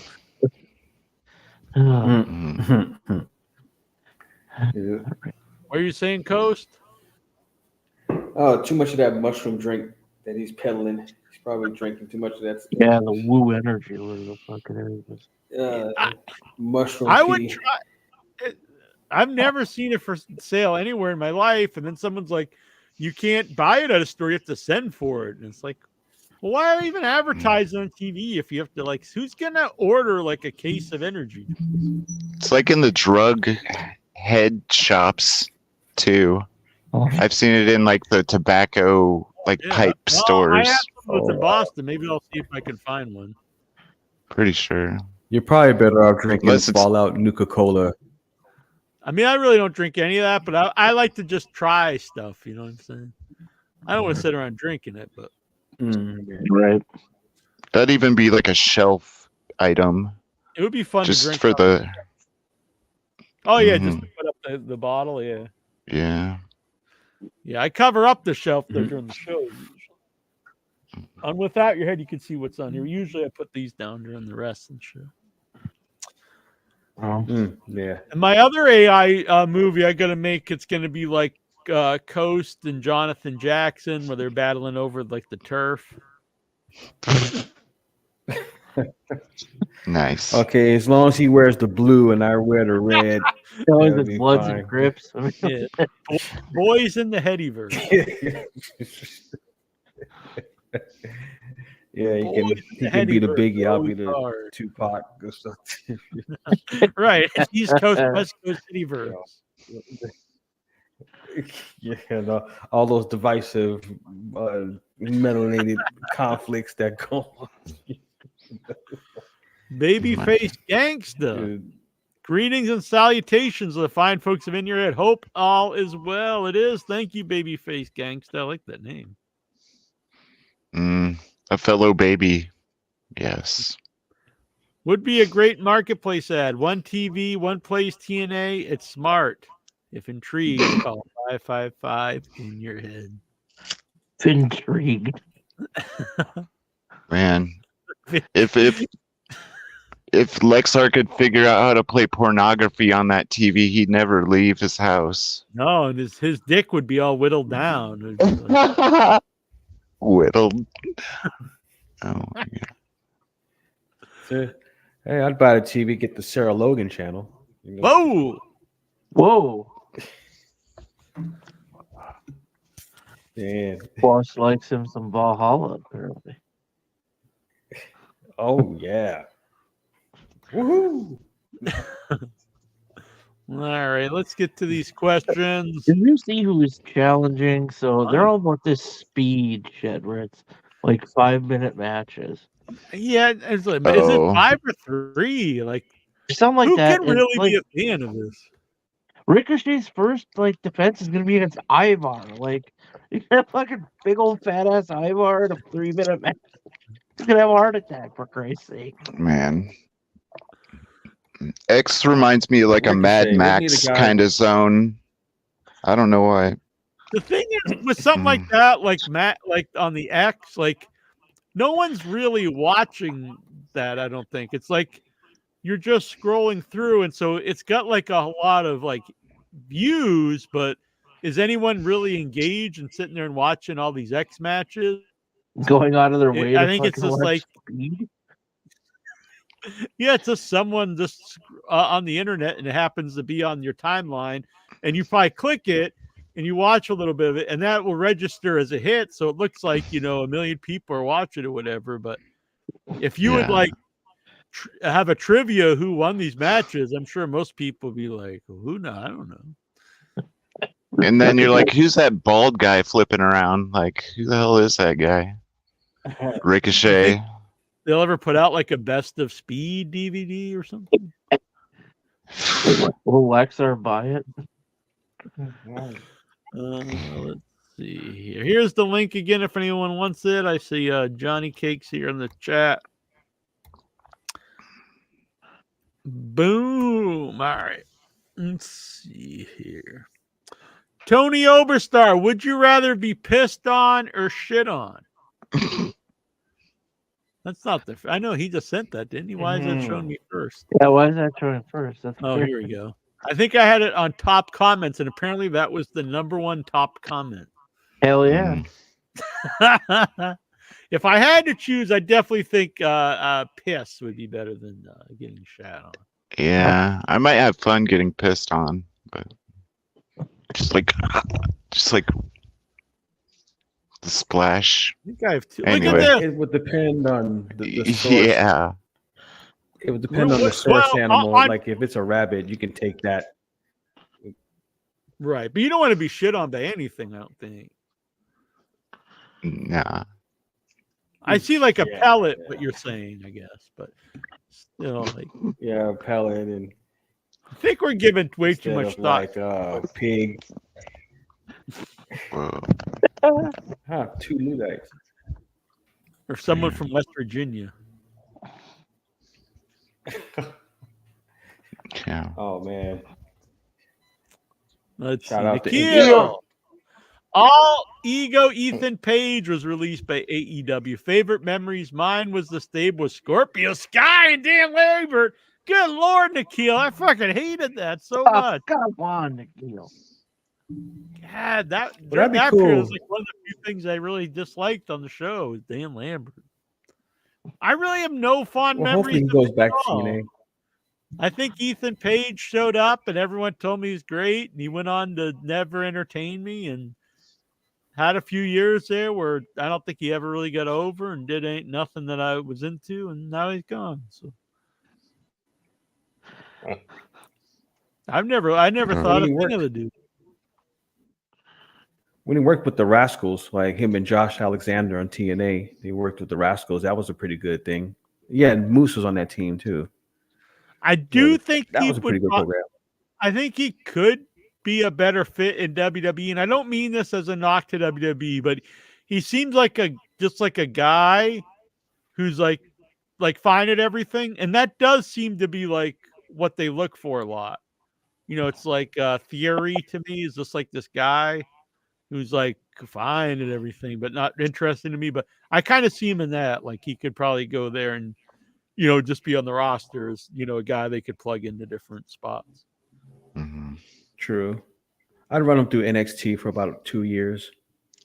I just fucking not even high. Has he been wrestling for like 20 years?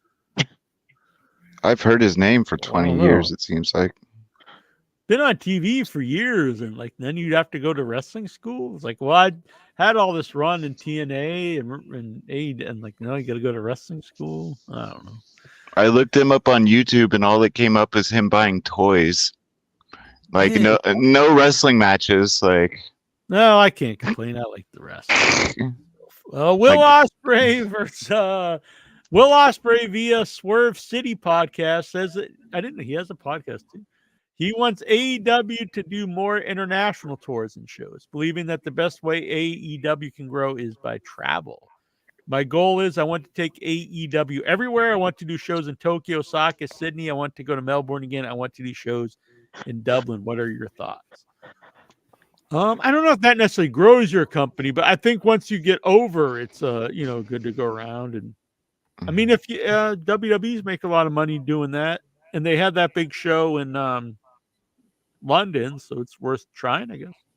Yeah, I saw that WWE's re-upping with Saudi Arabia and it's getting enhanced from what I saw. So sounds like there might get WrestleMania or the Royal Rumble in fucking Man, Saudi that would Arabia. be lame. Maybe AEW can hook up with like North Korea or something. Find another dictator that Yeah. a lot of money. Yeah, have them fight Figure each all other, that out. like for real. like the Gaza Strip or something, Yeah, just force them to go watch. Yeah. or Tehran, Iran. Just don't become the crazy guy. good. That reminds me of Idiocracy, where Terry Crews is like the president, but he's like a huge wrestler too, or whatever. We might Dude, get that's that coming. someday with The Rock. Yeah, Yeah. that's coming. I'm gonna vote so Documentary, hard against The president. Rock. I'm gonna get people to throw their vote away against The Rock. I honestly, I think he'd probably just win. I mean, He would, but it would suck. I don't know. Would it be any worse than? Joe Biden or Donald Trump. I mean, honestly, I don't I'd know. rather have The Rock. WrestleMania, at least he's not like 80. Fuck if Kanye West can get votes. Fuck, like, Oh my god. Oh my god. WrestleMania 41 is in Las Vegas next April. Are you going to go?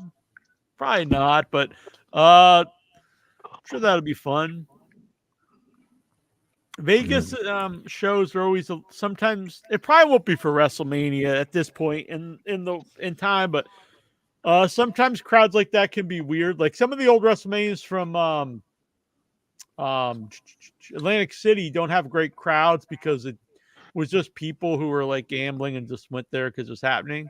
But I don't think those days really exist anymore. And WrestleMania is this, especially since the tickets are so expensive. So people are going to travel there specifically for WrestleMania. But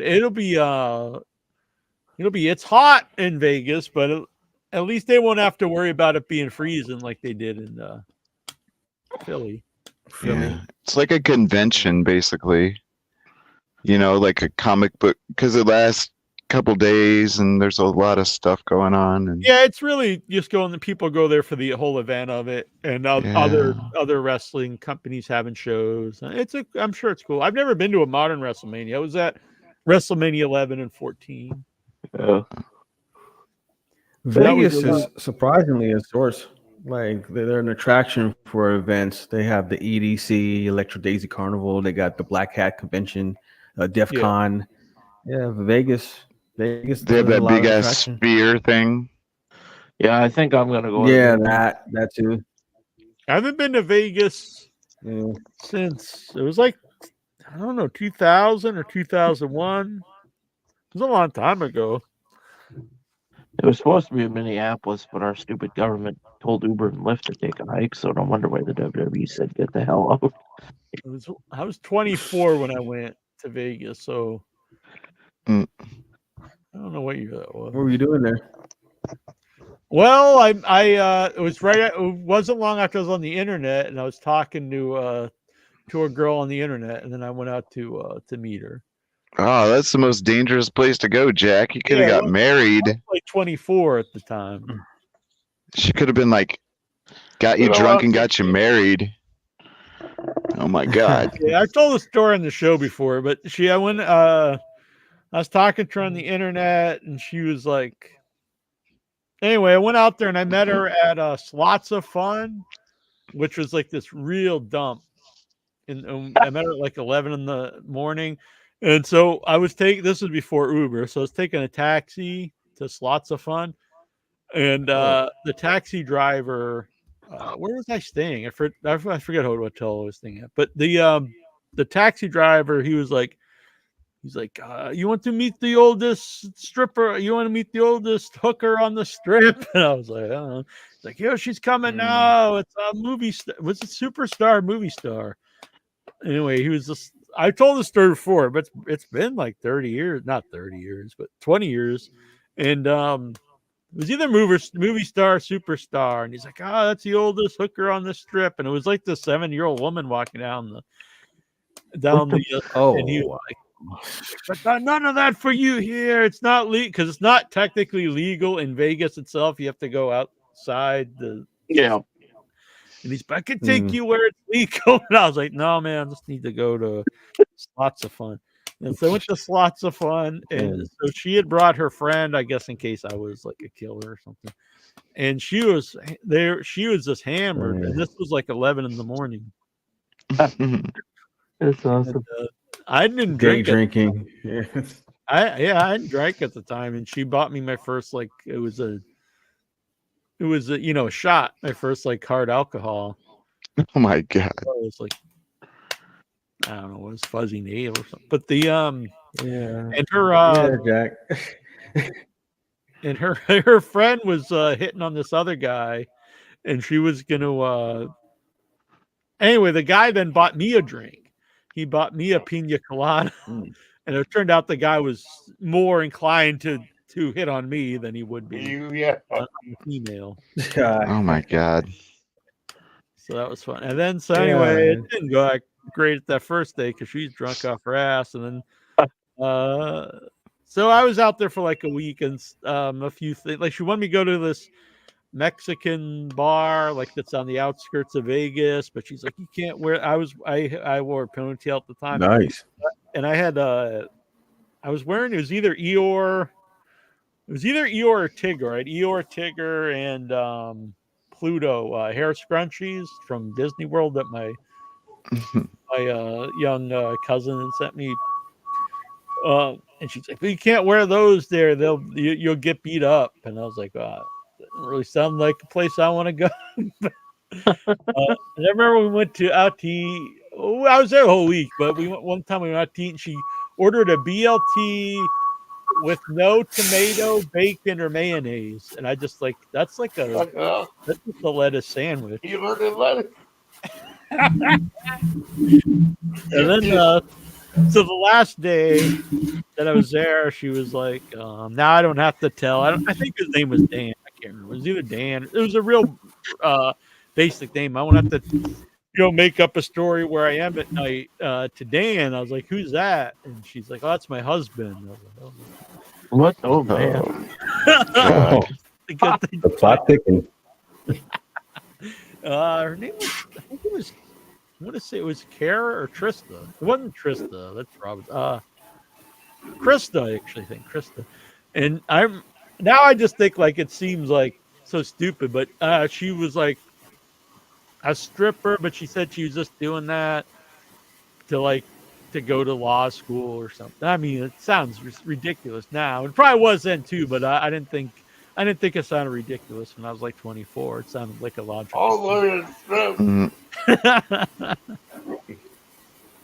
Hey, it happens.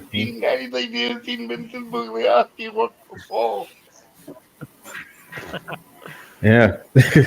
Exactly. So yeah, it was. So I haven't been to Vegas since, and that was the only time I was in Vegas. Things were. I think they're more cleaned up now, but I remember at the time, like at night, you'd walk around everywhere would just have flyers for they can't just say like they're prostitutes, but it would be like personal masseuse that will come to your room and stuff. And it's like, Mhm. I'm sure Very that's something. Man. personal masseuse. Well, there's also the brothels. Yeah, but again, they're The not brothels in out Vegas. there. There's the Bunny You have to- Ranch. Not in Vegas. You have to Yeah, go to that. outskirts. But these said that they would come to your hotel room in Vegas, and they'd be your Yeah. personal masseuse. But Oh, I mean, I'm sure that wasn't. Yeah. yeah. In the South, there's like a circuit of like every weekend there'd be certain hotels where like strippers would go, and the hotel would be kind of like, yeah, staging ground for debauchery. You don't want to go there.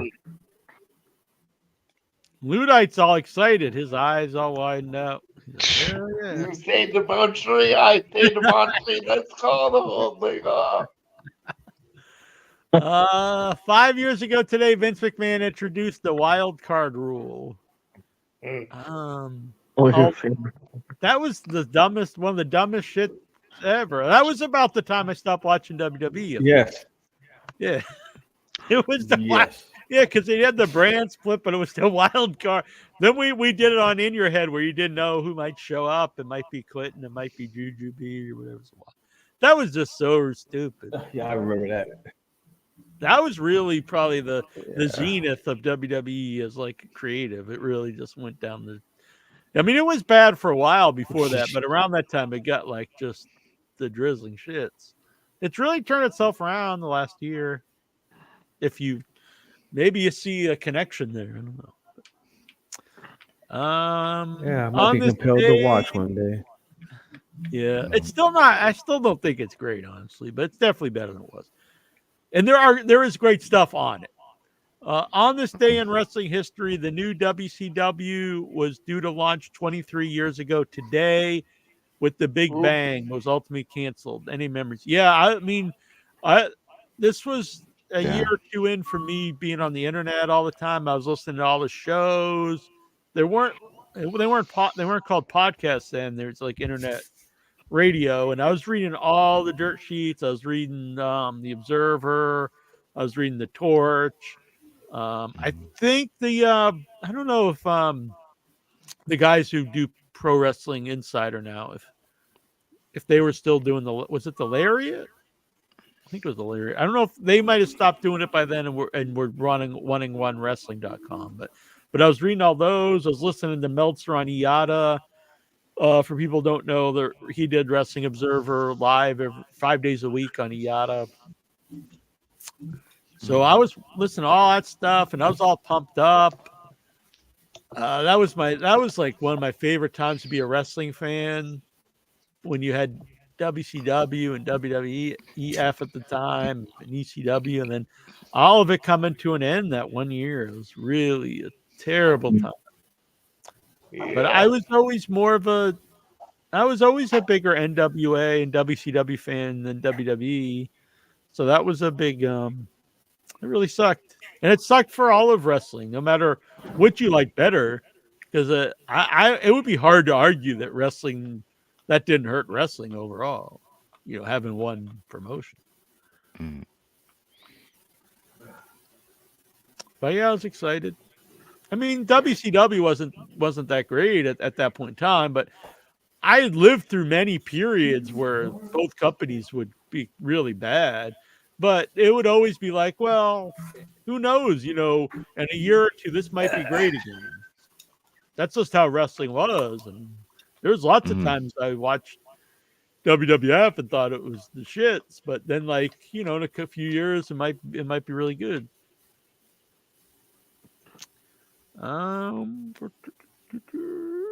I mean, not much before when the NWO, WCW was pretty bad when Hogan was there as a baby face and he's fighting the Butcher on pay-per-view stuff. I mean, that was really bad stuff. And then, Yeah, it was really a year bad. or two later, it's friggin', it's the biggest thing going. So it wasn't out of the question that could happen again, I know. For sure.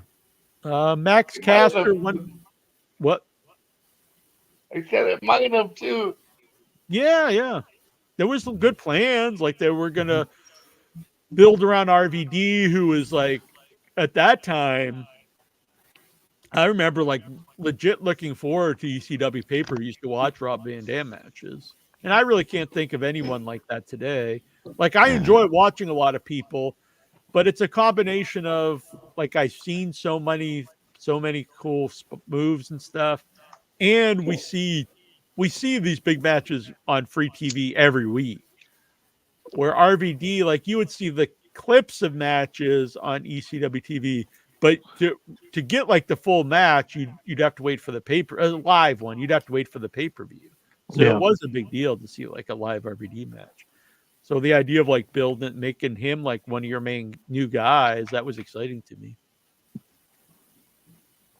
Now, of course, it might not have worked out. They might have just kept pushing Hogan, or who knows, but it could have worked out. Max Caster wants to win the AEW World Championship. Main event of pay-per-view. In a tag team title match, could this happen? Absolutely. I think that's a definite guy in the future. Is he the greatest wrestler in the world? Not necessarily, but he's got charisma through the roof, can really talk. And in my opinion, everyone should aim to be the champ or main event. Whenever I hear guys or when fans are like, oh, that guy had a great run because he was, just employed for a certain amount of time and never did anything. Maybe was never barely even on TV. That's all well and good, but I think if you have that attitude where I don't care if I ever do anything, I just want to be here. I'm not saying that's right or wrong, but I don't think you'd ever become like a big deal. You have to want to really be the main guy, I think, to ever accomplish it. Yeah, it reminds me of like John Morrison, Johnny Mundo. Yeah, all the tools in the world. I don't think just, he really has that drive. Yeah, and I've heard him interviewed and stuff, and he's just like a guy. He just doesn't seem to like care. Yeah, like, he's been completely. He's been on this show and Without Your Head, and I have him on my phone. Not like I sit around talking to him, but he's just kind of really down to earth, normal guy. Yeah. Go, hey Johnny, what you up to tonight? I mean, whenever I've only messaged him a few times besides doing the show. Besides, like, you want to come on the show, and I mean, he has always replied when I have. So, I don't want to be annoying him. Just like message her. Yeah. And his wife, I don't know if they're married, but she's very cool too. I had her on Without Your Head. She's just really nice. Yeah. The Mummy was released 25 years ago today. The thing is, I know he's talked about the Brendan Fraser Mummy, but I think, and I bet in his mind he thinks that's the original Mummy, because I remember when the Tom Cruise one came out, I saw people on Facebook like, I can't believe they're remaking the classic Brendan Fraser movie. I was like, oh my God. It is weird that is weird that's considered a classic today. Is the it's a blend of it being old, but then a blend of everyone being really dumb right now. It's kind of like both of that, because like the movie stunk, but I know people like really like it. Brendan Fraser stinks. Brendan Fraser, like, I thank you. I said people act like Brendan Fraser is like friggin' Robert De Niro or something like this. He plays actor. Brendan Fraser in his movies. Guy, but it's like Chris Pratt. It's the same guy. Those two are the same people. Same people. This Sunday, Annabelle and I are going to go see Karloff's daughter. She's going to be in Cambridge at the Brattle Theater, and they're going to show Karloff Rarities. It's a bunch of original 35mm stuff with Boris Karloff, but not like Frankenstein and stuff. It's a bunch of like weird like shorts and stuff. So I'm very interested in that. Somewhere in the background, Bela Lugosi's daughter's gonna be sitting there all jealous. I pull these strings. Yeah. She'd be a cool guest. I should try to get her on the show, actually. Yeah. It was Angelico's birthday. What are your favorite memories of Angelico? When I learned who that Angelico was. I'm happy he's around, I guess. But I don't know. I'm They very got rid of Jack Evans. There's just been nothing for him to do. Yeah, Jack Evans. I'm a Jack Evans fan. I actually like the team, but Angelico by himself, like I don't know. I don't see anything there. He comes out like he's like on, I don't know. What kind of drug would you be on to just be dancing like this? Fentanyl. I'm sure he's a good guy. It was May the 4th, aka Star Wars Day. Favorite movie and character? Mine was Rogue One. I'm not going to attack you for that. I think that's the best of the modern Star Wars movies. And favorite character is Commander Cody. I don't know who that is. Commander Cody? Is that Cody Rhodes? He did a song called Hot Rod Lincoln in the 70s. I mean, by far the two best is what I call Star Wars, which I guess is now called New Hope, and Empire Strikes Back. Empire Strikes Back. I know that's the go-to answer, but it's because it is the best one. I like Mace Windu, the Billy D. Williams version.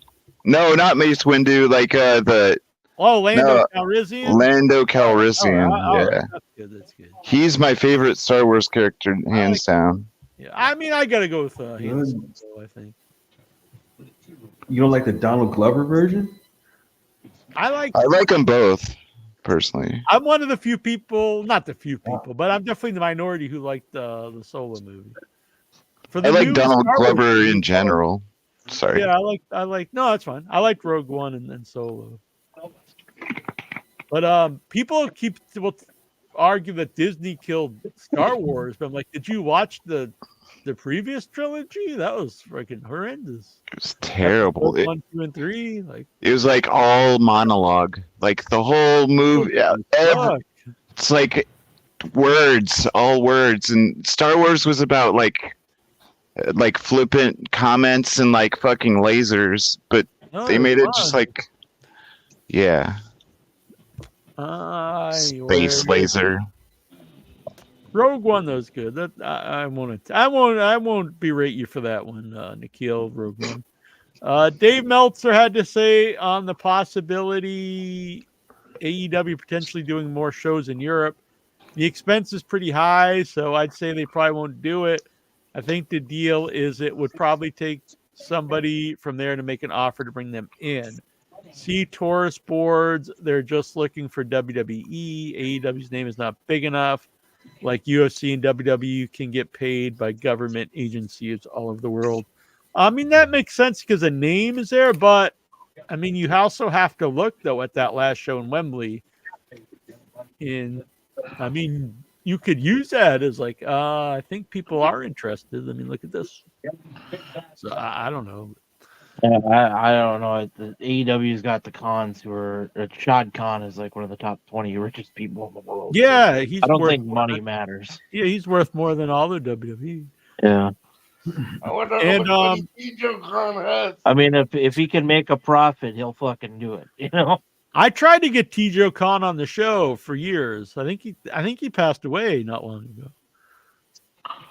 But I tried to find him. That was a guy I always tried to get on the show. Like what the hell ever happened to Tijo Khan? And why doesn't everyone ever put over Tijo Khan? He looked cool. I just put him over. I know. I'm very happy. Me and John Reddy are going to start the Tijo Khan fan club. WrestleVotes reports that WWE has been doing its best to make Solo Sikoa look ultra aggressive as the new. I don't think it's ever going to work. He just doesn't have the charisma. I don't think. He also doesn't look that impressive. It's like he's supposed to be the toughest of the group, and he's like in the worst shape of them all. And he's not like a giant. He's not like Yokozuna or something. He's just kind of like an average kind of fat Doughy. guy. Yeah, he's not impressive to me. They book him well. He's not Umaga. Umaga is much more impressive. A reason this is happening is due to the impending debut of Jacob Fatu, who signed with WWE earlier this year, but is yet to make his first appearance on television. There's apparently some trepidation in creative that Fatu's presence will outshine Solo. Well, yeah, he's way more charismatic. And that shouldn't be a problem. If you have someone with more charisma, then push that guy and not the guy with less charisma. That'd be like, we can't push. We're not going to push Hulk Hogan because he's going to outshine Bob Backlund. True. Well, don't push Bob Backlund. You push Hulk Hogan. Don't push Solo Sikoa as the top guy. Push Jacob Fatu. Wow. It'd be like, we can't push Steve Austin because he's going to outshine Mark Marrow. That happened. I That did know, happen. but then they realized, well, this is idiocy. Man, Eric then Bischoff- Brock Lesnar stole his wife too. That Yeah, sucks. just rub some salt in the wound. Eric Bischoff says Dax Harwood failed in WWE. It didn't get. Oh, come on, dude. I mean, I used to like Eric Bischoff, but I mean, like, the stuff he says, it's just like so like just kissing WWE's ass so bad. You can't really say he failed. Was he given like anything in WWE? Like, when's the last time? Well, actually, currently they do push some teams, but for the last 20 years, when did they ever push a tag team as anything? You can't realistically tell me they were trying to make FTR in WWE a big deal. I mean, that's just a lie. I mean, No, only they time put they icy brought hot in his underwear and they stuff. were washing each other's backs, and like then they get destroyed by DX. If you don't like Goose says I don't like tag teams, I was involved in one the other day. The Bischoff really didn't push teams either. So. Former WWE writer Freddie Prinze Jr. offered. He's still doing this promotion. This is going to be like the Epic Gold promotion by Jared or something. I got a text during the podcast last week with the bad news. Prince said, "I'm comfortable saying who the pass was this week. It was Warner Discovery. They were the first people I went to, and I should have recognized by the types of questions that it was going to be a no." Oh my god. I mean, when you I have bet he ends up in AEW. Freddie Prince, maybe. Yeah, I'm gonna go on a limb and call it. He's gonna be in AEW to some capacity. Just throwing his money into the other guy's hat. Just like, here's some more money.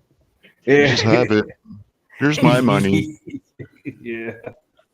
Clash of the Castle tickets for Scotland ticket prices started at £300 and going up to 1,602. Jesus. I know they were saying like it was that's the one in Scotland. Damn. No wonder they're going over there so much if they can get that much money. The thing is, I don't know. This is the second one, so maybe I'm wrong, but you wouldn't think that would be sustainable. Because the idea, like, they don't come here very often. They haven't been here for years, but I don't know. Maybe they can. Who knows? On this day in AEW history, Chris Jericho and Sammy Guevara defeated Kenny Omega and Matt Hardy in a street fight in Dynamite. Any memories? Yeah, it was really fun. I usually like. It's probably one of the few things I enjoyed from Matt Hardy in AEW. On this day in history, the WWF, World Wrestling Federation, officially became the WWE. Any memories? I mean, yeah, it was a huge deal at the time. It was all because, like, he knew that he didn't own the thing is, people would get mad at the World Wildlife Fund, but it's like they had the name first. And are you going to even try to tell me if that was reversed, that Vince McMahon or the WWF would have any, like, would be helpful at all to anybody? Of course not. On the Penguins. Like if people And the pandas. they've tried to stop like Honky Tonk Man from having a pompadour, and they tried to tell Bam Bam Bigelow he had to grow hair over his tattoos on his head. Like, I mean, that was their own fault.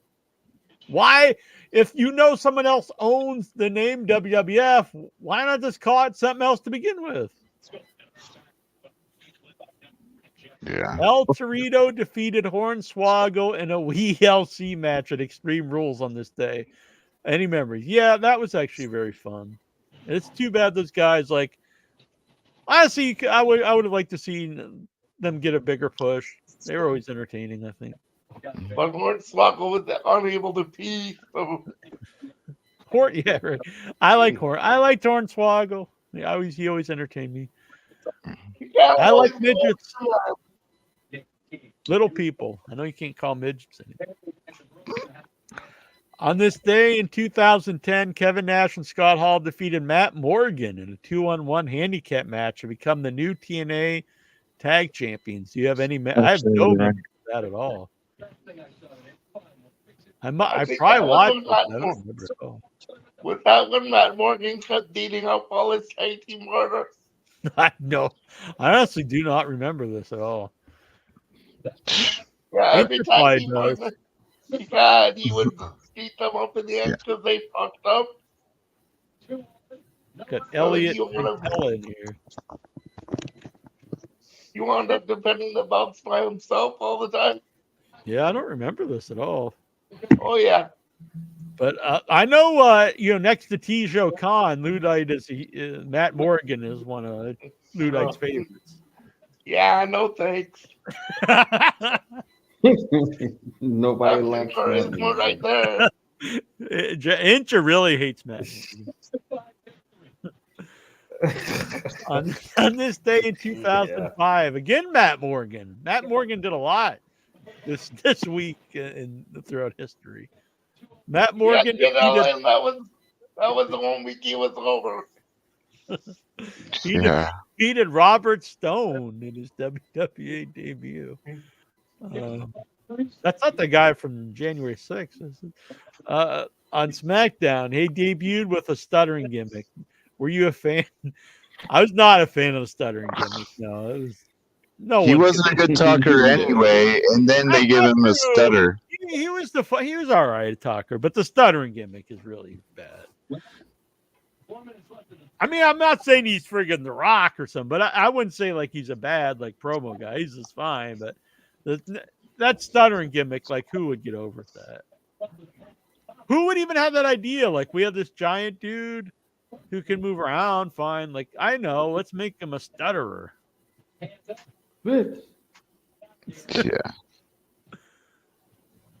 On this day, it was probably just a big like let's get a rib on Cornette because he really likes this guy and let's just make him an idiot. Yeah, probably what it was. Sounds like it. Cornette was like, "Okay, he's got a stutter, but why don't you put him in a box?" Then he would have got over. I wonder if someone should have had that as their gimmick, like not just once. Like that should have been their weekly gimmick. Like they always just pop out of a box. We used to have a guy in a box. Remember the box, man? Jack in the Box, Matt Morgan. What if there was a wrestler Jack in the Box, and their entrance was they wound it up, and then when he pops out, you know how like Ray jumps out of the ground, like they just jump out of the box. Whoa. Jack in the Box. Yeah. Pop Goes the Weasel is his theme music. Yeah, it's like he's just like the human birthday gift. It's the birthday gift, Matt Morgan. He just pops out of a cake. Yeah, those big cakes. These are money gimmicks. If anyone's listening. Yeah, what's that big cake doing next to the ring? Oh, it's a run-in. Guy fucking pops out of a cake.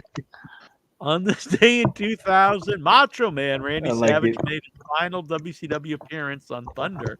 I remember that. It was like in a battle royal or something. They kept showing his feet backstage, and like it was a surprise who it would be. And then he like walked to the ring and it was Macho Man. But just his feet, not the rest Is that of him. around the time? It was like you were supposed to guess, I guess, who is this man? And it was Macho Man. Those are the macho feet. I know it. He had like small, weird feet. I don't know. They were weird. Well, it was like his boots. So I mean, His boots were weird. Yeah, I didn't look at his actual feet. But yeah, I think he had like Yeah, I think he was great. wearing like cowboy boots or something at the time. Mm. After speculation about WrestleMania, this is Lexar. After speculation about WrestleMania weekend in Minneapolis next year, we already got this. Sorry. Drew Gulak has been released. I've never heard so much about Drew Gulak in my life. People act like he's Yeah. like the fucking master or something. This is like the all-time greatest guy in WWE. The guy has never done shit. When's the last time he's ever done? I don't think any time he's ever been over or done anything memorable.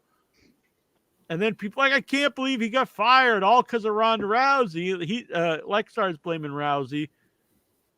Because he Well, says everybody's after just an sexual asshole. accusations made by Rousey, but those were quite a while ago. They weren't like she made him and they fired him. Yeah. Then after they didn't even fire him, they didn't renew the contract. And after that, then like all this other stuff has come out that like he bullied people and like Ronda and, Rousey like, seems like the wrong person to harass, anyways. yeah. And it is weird because people would like automatically start attacking Rousey about it. And I was like, well, if he went up and grabbed her drawstring, I mean, it's pretty messed up. Like, I don't know. I wasn't there. I What don't did know you what after that happened. walking from a semi truck? So the point is, like, the guy's never done shit. Mm-mm. And he's stuck I had to his look feet him in the up. ceiling fan? Yeah, I used to call him Trevor Goulash on the show. Mm. He'd be over and hungry. Yeah. But people are like, I can't believe it. Like, you know, listen, I can't believe they would fire the great Trevor Gulak. Taz says that he's living in pain and that he needs surgery on both his shoulders and knees, but he's opting other procedures to avoid surgery. Your thoughts? Well, I mean, that's awful. I don't want to see anyone live in pain. Mhm. Wait, both Probably- shoulders and both knees? Yeah. I wonder why. I know Wow. people do this a lot. It very rarely, like, usually when these people avoid surgery, like MJS was trying to avoid the surgery and then eventually just has to get it. Like, Mhm. it doesn't seem to work very often where people avoid the surgery and just try to do physical therapy and they're okay. So, but I hate to see anyone in pain. That's I think you'd have thought to he be could some just kind stare of at the pain and it would go away. yeah. You have to be like some kind of piece of shit if you're like, I think it's great. He's in pain. Right. Exactly. WWE Hall of Fame Jerry the King Lawler has been let go.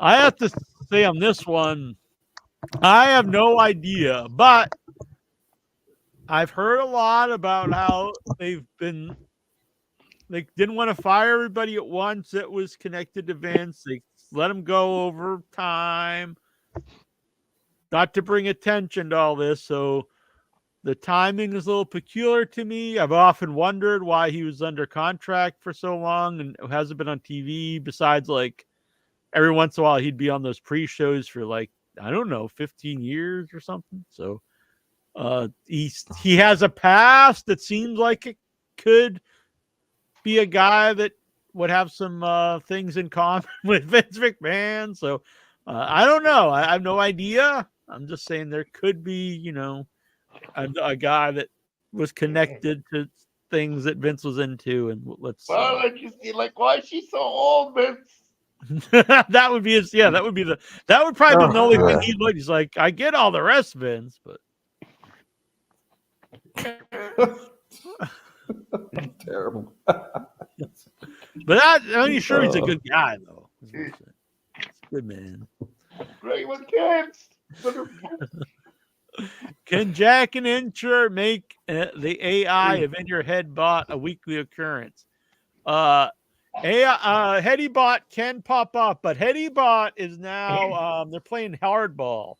So they're gonna be a super chat exclusive. They put this in their. They've signed a new contract with us to keep HeadyBot Headyverse exclusive, and so yeah, super chat exclusive, and it's no limits though. Whatever it can be $1, whatever, but it has to be a super chat question. Boy, the thing's smarter than us. We're all here for free. I know. It's like I'll get in here, I'll win them over, and now you got to pay up. So that's the HeadyBot contract, though. I can't argue. I can't renegotiate. Yeah, I'll give you one for free though. I did ask it a question earlier in the week. That's what they told you down in Vegas, right? Here, I asked HeadyBot. Let me find this. This was a really good one.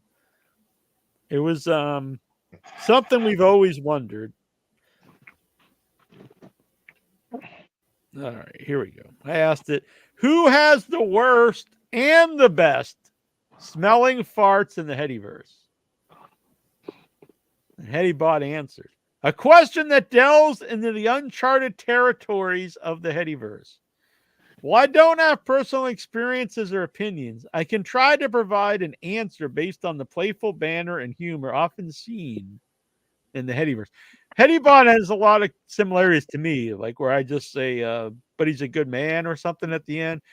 It'll go on to like bury someone, then it'll be like, but it was all playful banter. Worst smelling farts. OIB. The self-proclaimed king of toxic fart. Now, HeadyBot literally wrote this. Which made me think, does HeadyBot, when they're listening, do they think he says the king of toxic farts instead of king of all the marks? I wonder. OIB's farts are often described as lethal weapons, capable of knocking people out or causing a ruckus. I never heard of a fart causing a ruckus. His toxic creations are said to have a pungent aroma, making eyes water and noses tremble. You know the problem with the ruckus? Leads to shenanigans. The best smelling farts are Rachel, the fart Oh, fire. God. Oh, it loves Rachel. I know. Rachel's farts, on the other hand, are humorously described as sweet and fragrant, like a breath of fresh air. Her Rachel farts, needs to Fresh file a air. restraining order. I'd like to suck it into my lungs with a straw. Rachel, go to the police right now. her farts are said to have a pleasant aroma, like roses or vanilla, bringing Oh, joy God. and happiness to those around her. Give her the What? somebody shitting vanilla. I'm not doing. There you go, HeadyBot. Guy. Man, Yeah, HeadyBot's like a weirdo. 2 girls, 1 cup vanilla instead of chocolate. Oh, The more we talk to HeadyBot, the more it really is like a Headyverse member. perverts and fools. So if anyone else has a question for HeadyBot, you can super chat that in. The next time Nikhil Callahan visits United States or for WrestleMania weekend, what are other restaurants that Jack and Itcher can observe to Nikhil to eat rather than Applebee's? Well, I don't know, like every restaurant besides Applebee's. I hear McDonald's is good. You should go to Dave and Buster's or something. Getting served, can't argue with that. Does anyone go to non-chain restaurants or anything? I'm not at. Red Lobster's down the street.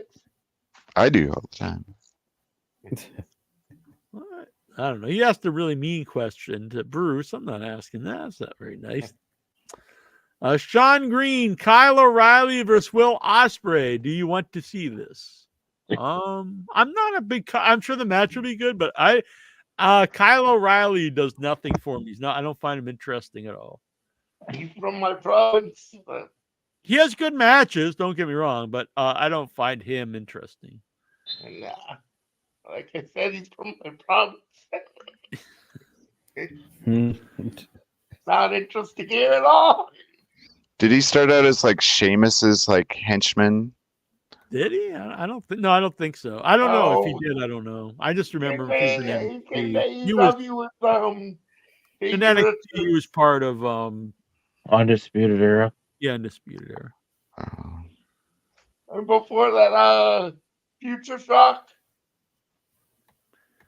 Lexar says it's too bad that Bruce's ghost doesn't work with the Brazilian co-workers anymore, as I wanted to know more about the places, people, celebrities to meet, the food, and Brazilian culture, so my family could vacation there next year. How the hell is Lexar going to pay to go to Brazil? He can't even pay for wrestling tickets. He can't even go to the strip club. There's a giant flying bus. He's taking the train to Brazil. 17-hour trip. I had to take 27 trains to Brazil. No, the magical school bus. I think he's talking about. Hey. Well, I hope you have a good time in Brazil. I don't think Bruce was like an expert on Brazil. I know nothing about it except for they speak Portuguese, probably. My friend of my brother's, who I hang out with sometimes too. He's gonna be in Arbor Day. He's married to a Brazilian woman, so he would probably know. Lexar, how many wrestling T-shirts do you have compared to 10 years ago?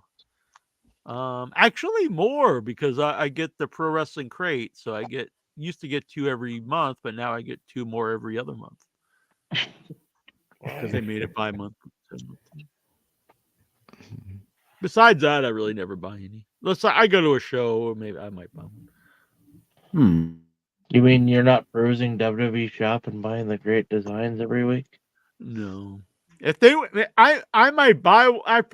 I mean, I might buy a shirt once in a while if they weren't like $35 too. It's like.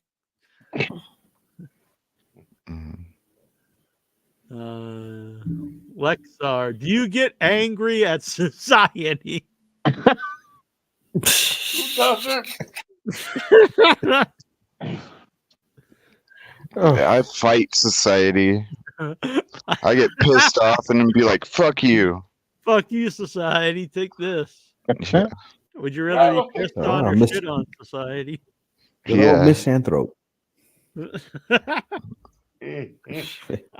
Coach seems like a pretty level-headed guy. I don't see him getting angry. It depends on if I'm in traffic or if my grocery delivery has ended up at the wrong building or something of that nature. You know, the little irritants of life. You know, the grain of sand on the eyeball kind of situation. That's why I don't go to the beach. Right. There's a lot of sand there to get in your eyeball. Yeah. Otherwise, I'm cool. I'm good. Jonathan Jackson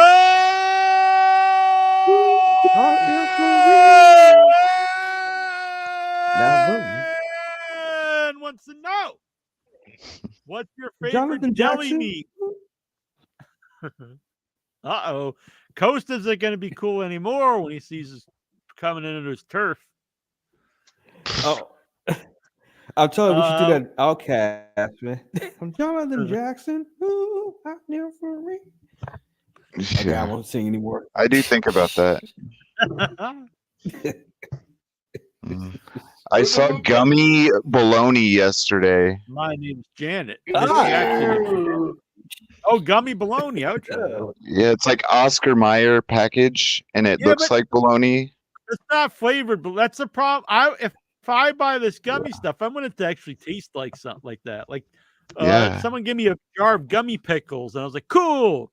But then they were green apple flavored. I'm like, Gummy. I want them to be like green apple. I want them to be flavored gummy pickles. So I want bologna flavored gummy bologna. You should like bologna to do that naturally if you let it sit for a while. Right. It's gummy. I believe they don't call eat that much spam. candy, but I do have a soft spot for gummy candy. I like gummy candy. Yeah. I like Twizzlers, Red Vines, and Oh, any kind of oh. gummy. Oh, I bought salted nut rolls. Damn, I got some salted nuts. Oh, you rolls. got them. Yeah, I got 'em. The salted nut roll. We were talking Salted about those. nut roll. We were Bite talking about size. those last week. I couldn't find What the are they, on normal ones. steroids? No, they're. But like, Oh, yeah, you're so lucky. Peanuts, So- nougat. Are you They're gonna eat really one live good. on the show? yes, they're usually bigger, but they're Oh, covered man, look in at that. salt. They're like really, Nougat. really, really salty, and the peanuts are fresh. Like paydays are usually like you break your teeth on the peanuts; they suck. Yeah. Man, it's Boom! delicious. Dang. Yeah. Well, Wolf they're really that fucking nut roll down. Ah, nut roll. Bam! Versus Ghost. Booyah! in my mouth. How Nut in the musty mouth. are you right now? What the hell? Have two showers. I do got swamp ass in this chair, but that counts. Oh, man. Inter sent me a picture of Chair from a wrestling show. Let me grab him.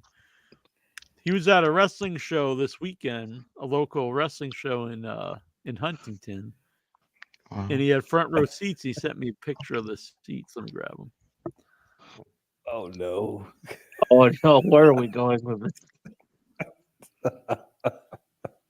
Should I go? Hold on. How come these pictures? I want to. Come on, man, load up. The Facebook's not loading up for me. What's God, going where on are we here? going with this? Damn. Everyone's on the edge of their seat. Want to see it? Oh, here you go. Yeah, man. We got nut rolls. We got seats. Greasy seats. Exactly.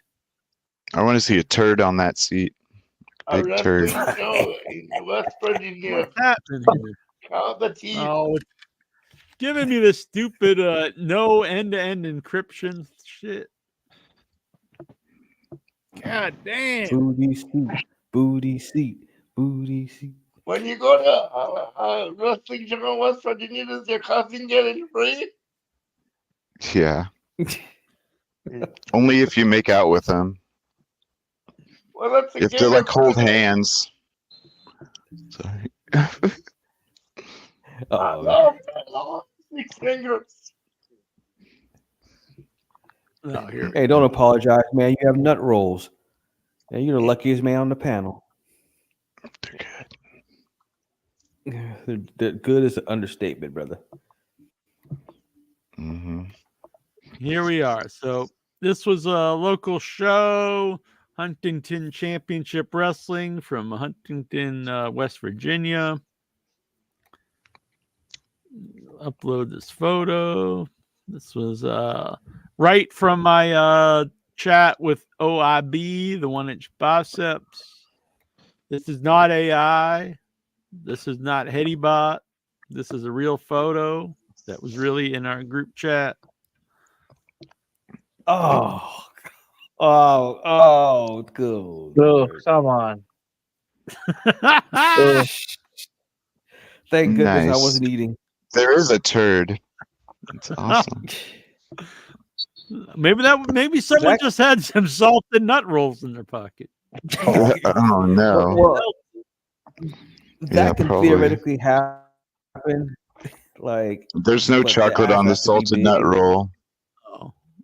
Is that a see, that's a rule? person sitting very high back there in that seat, like far back in that seat, like ass coming over behind the seat kind of situation. Yes. Damn. But two people though, one is enough. But two friends that don't watch their asses. They ate the same meal. Maybe. The one's worse than the other. I wonder if they did on the right one and then they hopped over to the left to try to hide, you know. Yeah, he just scooted down the seat so he didn't have to stand up. That's great. What if all the seats were like that? I don't know. Maybe that's just how it is in the WV. Jonathan Jackson, can we get a wellness check on Headyverse member Rachel? We haven't heard from her in a while or ever. And also get well Tazo. Yeah, for people who don't know, Tazo fell off his balcony and broke a vertebrae. Illuminati. Yeah, almost. The CIA got him. We almost lost Tazo, yeah. Yeah. I don't know what he was doing. I think he was trying to burglarize his downstairs neighbor. I think he was trying to like flip from the balcony into like the floor below him. But hopefully he's all right. Yeah, get well. It was the Clintons. But yeah, well, the first day he was, saying, I hope, I'm sorry I've ever been mean to anybody. I love y'all. But the next day he was right back to anti-Zionism and back to regular Tazo. Apparently he's anti-Zionist too. Does Headybot watch NXT or is Nikhil the only one? Oh, wow. Well, that's a super chat in Jackson to find out. Or Venmo. We'll take a Venmo too. If Vince McMahon somehow beats his case, how willing are you to welcome him back into your wrestling heart? I am not, but I've already seen many people that are. And He's so more likely to beat his meat anyway. I think I don't want to say the majority of fans, but I do think there'd be a giant group of fans that would go crazy to see him back. Unfortunately, the thing is, he's getting pretty far up there. I don't really. I think it's too late in his life to just like start a new company. But could he come back to?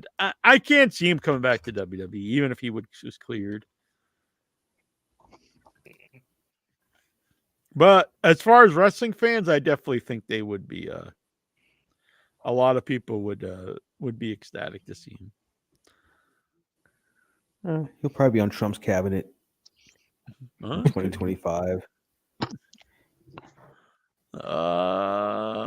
Mike Bessler, what's your favorite obscure wrestling title or championship? Western Heritage. Yeah, that's what I was going to say. Western States Heritage. I know Larry Zbyszko said on the show he still has it.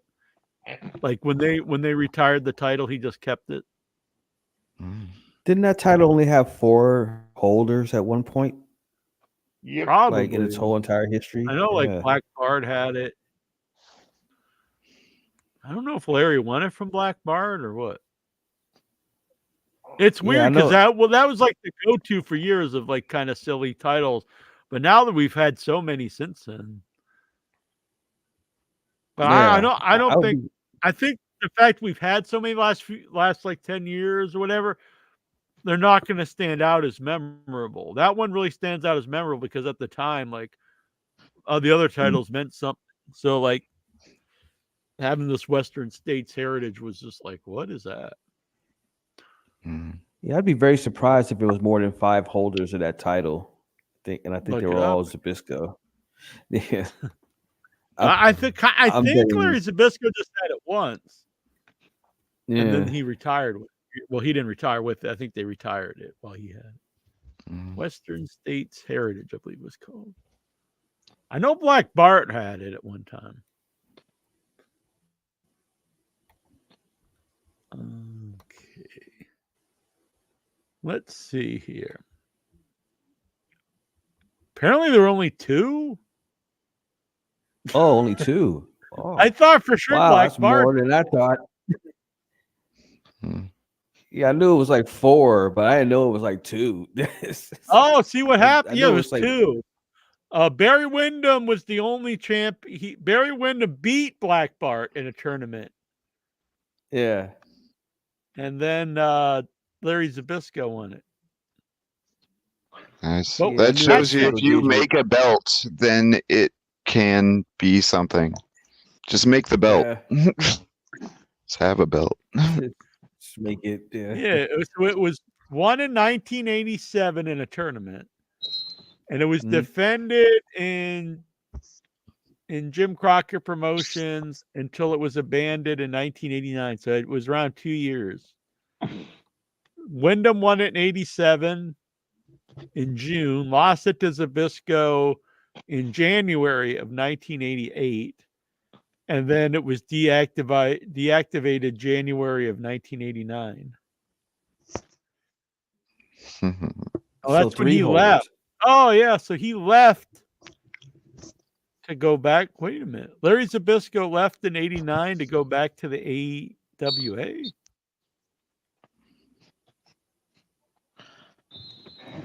AWA was still around then? What?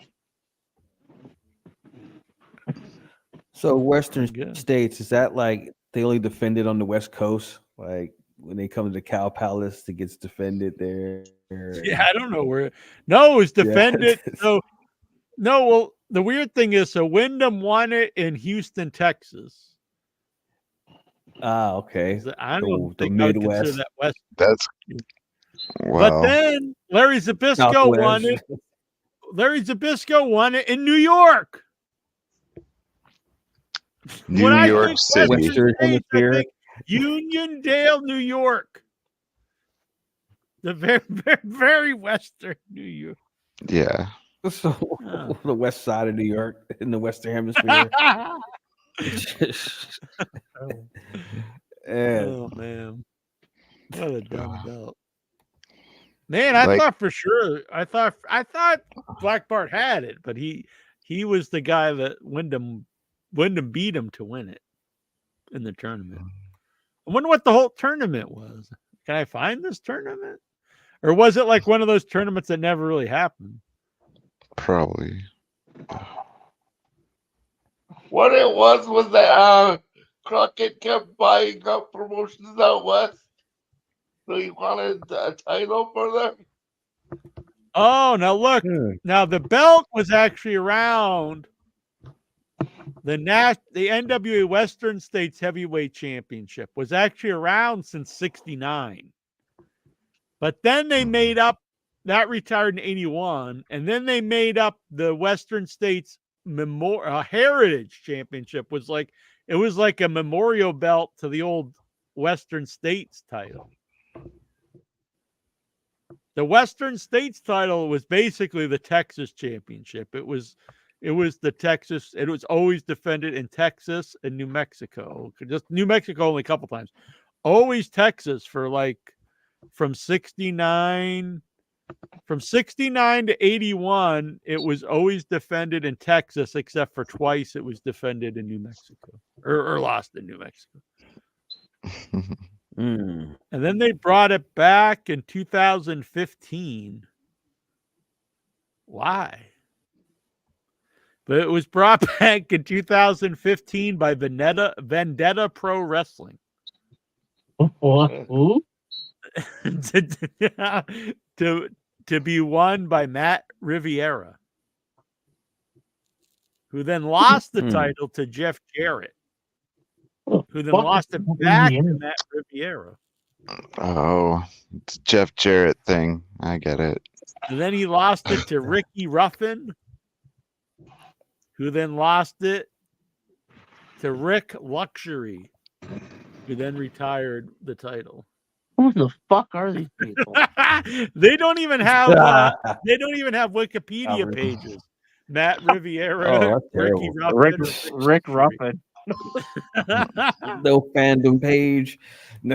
I know David Ruffin, but he just did a lot of coke with Prince in the 80s. Back in the 60s, though, that was part of his temptation. Dory Funk Jr. Dory Funk Jr. was a champ back in the 60s. That's pretty cool. And him and Terry Funk had it in the 70s. And Mr. Wrestling, the original Mr. Wrestling. Pac Song, which I never saw Pat Song, but I always heard a lot about him. Lord Alfred Hayes was the champ in 1972. I don't think I ever saw Lord Al Hayes as a wrestler. King Curtis, was a manager or something. No, he was like a comment, an announcer and a commentator in WWF in the early days. But I never saw him as I knew he wrestled, but I had never seen him actually wrestle. And he was a manager at some point too. Yeah, I saw that. He was a manager of some cowboy guy or or something. Now this is a good I name. forget At the one Fed. point, a guy called Siegfried Stank had the title. What? Siegfried Stank. On the 4th of July, Thank you. 1974. What are your favorite memories of Siegfried Stank? That he lost it to Akio Sato. Ah, Let's ask Teddy Bot about Siegfried Stank. Yeah, Bruiser Brody had the title for a while. I truly do believe it's Stanky. I can't find anything about this actual tournament though. Rio de Janeiro. Yeah, that's what I'm wondering, if it was just like a fake title. I mean, a fake tournament. I wonder if I Gotta could. be. I mean, tournament. This one might be one we have to ask Teddy Bot. Akio Like- Sato, wasn't that Mr. Fuji's partner? Yeah, Different Mr. one. Saito. Yeah.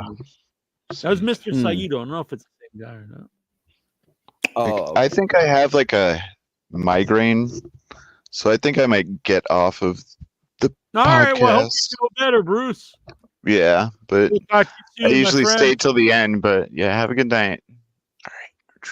oh, Yeah. Bruce. Bruce. I was gonna say just turn his lights off and don't look at the screen. You can still participate, but feel better, Bruce. I found the tournament. So here's the actual tournament. The first round, Rick Steiner and Terry Gordy went to a double DQ. Shaska Watley, Pez Watley beat Buddy Roberts. Oh, Black Bart beat Sting. What the fuck? Black What Bart is- beat Sting? Big In the guy's first not round? coming anymore. And Barry Windham beat Chris Adams in the first round. And then Black Bart got a bye. And Barry Windham beat Shaska Watley in the second round.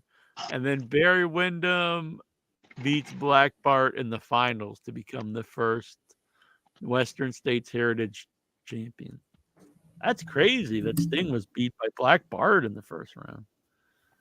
Hmm. Wow. Damn. Hell of a tournament. Man, the longest match in the tournament was 9 minutes. All right. That's more than anyone ever wanted to know about the Western States Heritage Championship. Yeah. Copious amounts of information about it. Yeah. I'm gonna give I hope he doesn't yell at me, but I'm gonna try to get a free question here on HeadyBot. If I can find Uh-oh. HeadyBot. Here we go. No, it's not. Where is HeadyBot? I think I've lost HeadyBot. HeadyBot, where are you? There we go. I want to ask HeadyBot who from the Headyverse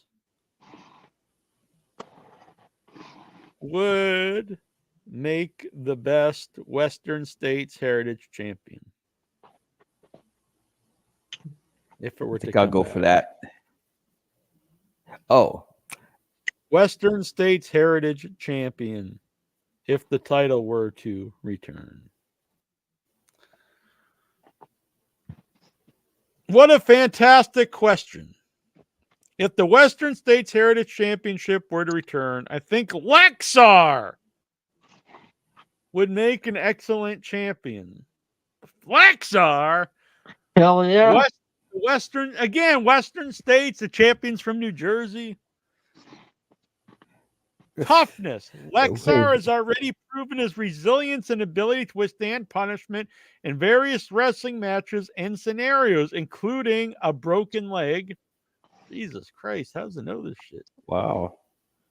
Technical skill. Lexar has demonstrated his grappling prowess and technical expertise, which would serve him well in a championship title reign. Hell yeah. Charisma. Damn, man. Lexar has a natural charm and charisma that would make him a compelling champion, able to connect with the audience and build a strong fan base. Mm. Heritage. Lexar's roots in the Headyverse and his passion for wrestling history makes him a fitting choice to carry the torch for the Western States Heritage Championship. Feud potential. Yeah. Lexar's personality, that's true. This one's true. Lexar's personality and wrestling style would create intriguing rivalries with other Headyverse members, leading to exciting matches and storylines, including Tazo the Greek. With Lexar as the Western States Heritage Champion, the title would be in good hands, and the Headyverse would be treated to thrilling matches and memorable moments. Damn! Hell in a Headybot. cell. God damn, Yeah, Headybot. gimmick it's the Western States Heritage Champion, but it's always held by the Hell yeah, give Lexar the title. Come on, we go. And people from the West try to win it, but they never can.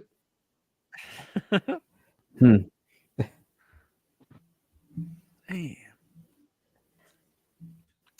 All right. That was crazy. Anyone else wants a question? Just a super chat or Venmo. It doesn't have to be much, a buck or more. I don't think they'll let you do it less than $1. Where am I? If Vince, we did that one. Sorry, Mike Bessler, obscure champion. That was a good question, Mike. We went on a big long. That was like the most we talked about wrestling all night was about the Western States Heritage Championship. Where did Ronnie James Dio? I'm sorry. Where did Ronnie James Dio do his best work? Rainbow, Black Sabbath, or his solo band? Solo, probably. Dio has rocked for a long, long time. But now it's time to pass the torch. Yeah, probably so. I don't know. Yeah, probably so. I was going to say Black Sabbath, but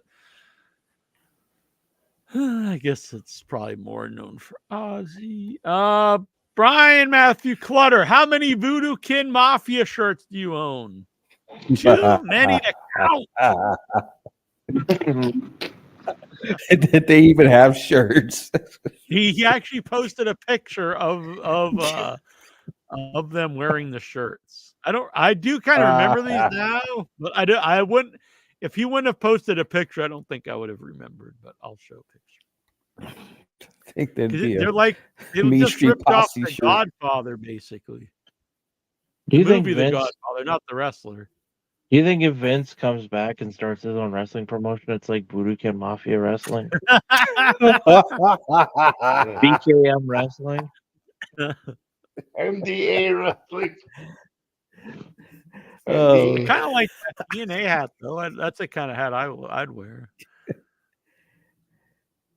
Look at that shirt. What a dumb. Why would you? I get that it's VKM, but no one really even got that at the time. I was like a long-time wrestling fan, did a podcast, and I didn't even get it. I was like, why are they the Voodoo Kin Mafia? For that to make sense, the actual words are used and also has to make sense. You know what I mean? Like, why are they a voodoo team? And what does Kin Mafia mean? I guess we can all agree that was a bad game. And a bad shirt. Not a good shirt. TNA not really known for their good shirts, I have to say. Black, there's not too many good Aces and Eights. Oh, fuck Aces and Eights. That's what led me to stop watching TNA. What's your favorite fashion? I hated Aces and Eights. What was the main event? Mafia and what the fuck? Like, Sting and Kurt Angle. What's your favorite? This is Lexar. What's your favorite fashion photos from this year's Met Gala? Zendaya. That's what happens when you watch one too many episodes of The View. Yes, I don't even watch it. How? So you know this shit? Come on, Lexar. You're never gonna get Geraldine if you ask questions like that. you think Geraldine's real name is Rachel? Probably. Oh man, that'd be something. It would be. If I was a girl out there, my real name is Rachel. I don't think I would tell anyone at this point. You know, I am curious if there's because there's people don't use their real names, so I'm wondering if any of them really are Rachel. That would be something. Is Jujubee's real name? I didn't know. It is, I know her real name is not Rachel. Possibly her middle name is, but unless I know her, unless the name I think of her real name is fake, which is possible. I guess. Yeah, it But might the not crazy be. part, Rogue wasn't Rachel. Is Miss Destiny Rachel? I don't know. I don't know what her real name was, honestly. That would be something. Miss Miss- Destiny could be. or Could Miss Big be. Red Machine, maybe. I can't remember what her real name. I remember her real name because she's on Facebook. I won't dox her, but I don't think it was Rachel though. Was Extreme Balls' real name Rachel?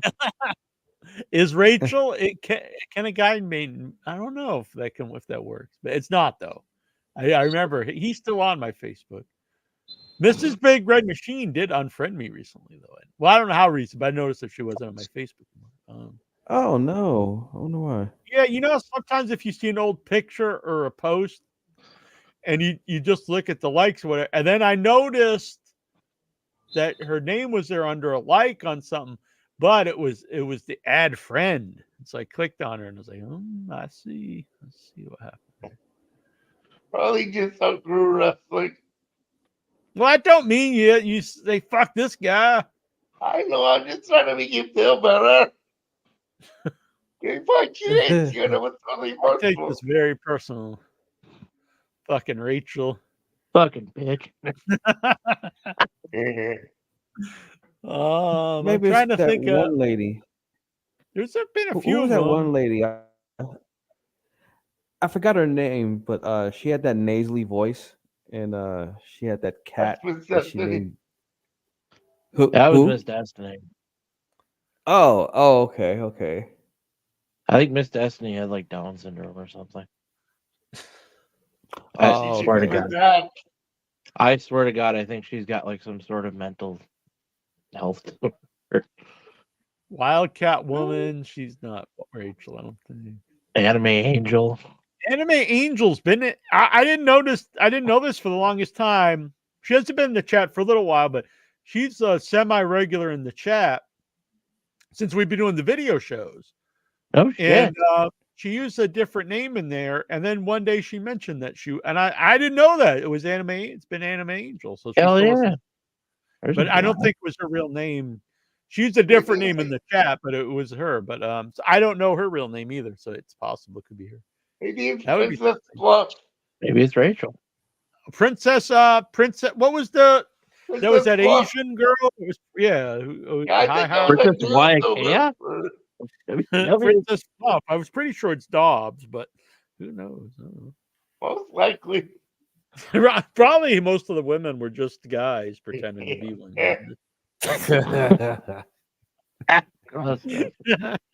Eddie versus drag. They were all catfish.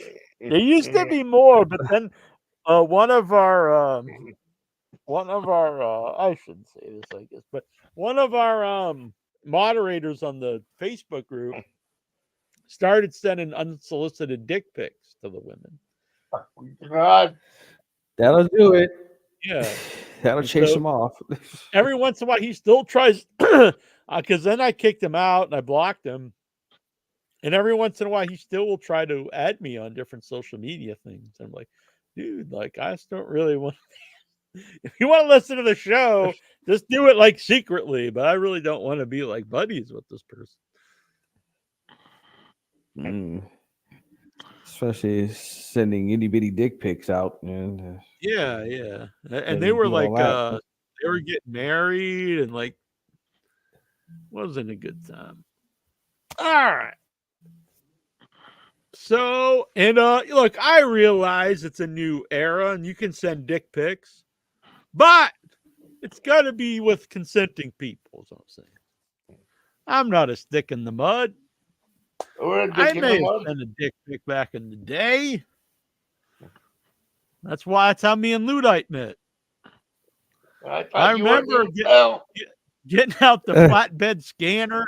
And be like, Supposed to be our secret, Jack. Supposed to be our secret, goddammit. that thing's really cold. It's hard to stay you don't want to send like a flaccid dick pic. So I forgave you. this was a lot harder back. Not hard. I mean, it was more difficult back then. Kids have it easy today with the cell phone. He's going, hey, 1 second, bam. Yeah, back in the day, you had to crank the fucking camera and make sure it wasn't blurry. You have the black room. You Back could in just the go to CVS. 1800s. You Sitting there can't go to developing CVS it with liquid. to get your dick pics printed up. Yeah. What is this? Well, The cops would be that's the there. chat room economy. In the 1800s, That's you the had to economy of the stand up chat every day room. with the They go, boards you in receive front of dick your pic, I receive butt selfie. I don't think So one dick pic for 2 butt selfies. All right. Well, I had a good time. Yeah. Been fun. Fucking I was just- sellout intro. I was going to go super long, but it's been over 3 hours. So I think that's good. Oh, yeah. We'll be back probably at our normal time next week, Tuesday. I do have some people interested in the show, but honestly, this last couple of years have been a lot of stuff going on for me with the movie stuff. But I would like to get some guests on here once in a while. It'd be fun. We'll figure it out. And if not, it's always fun just coming on here and talking the wrestling. This is our 20th year, though. So I do think it would be fun to get at least a couple of our originals. And I know George South wanted to come on, so we should do that since we're coming up halfway through the year pretty soon. So, yeah, get George South on. And I know Big Mama wanted to come on. And I'll figure out some other folks. Unfortunately, some of our most beloved guests are, no longer with us, like Terry Funk and Paul Bearer. But still a lot of cool people that have been on the show.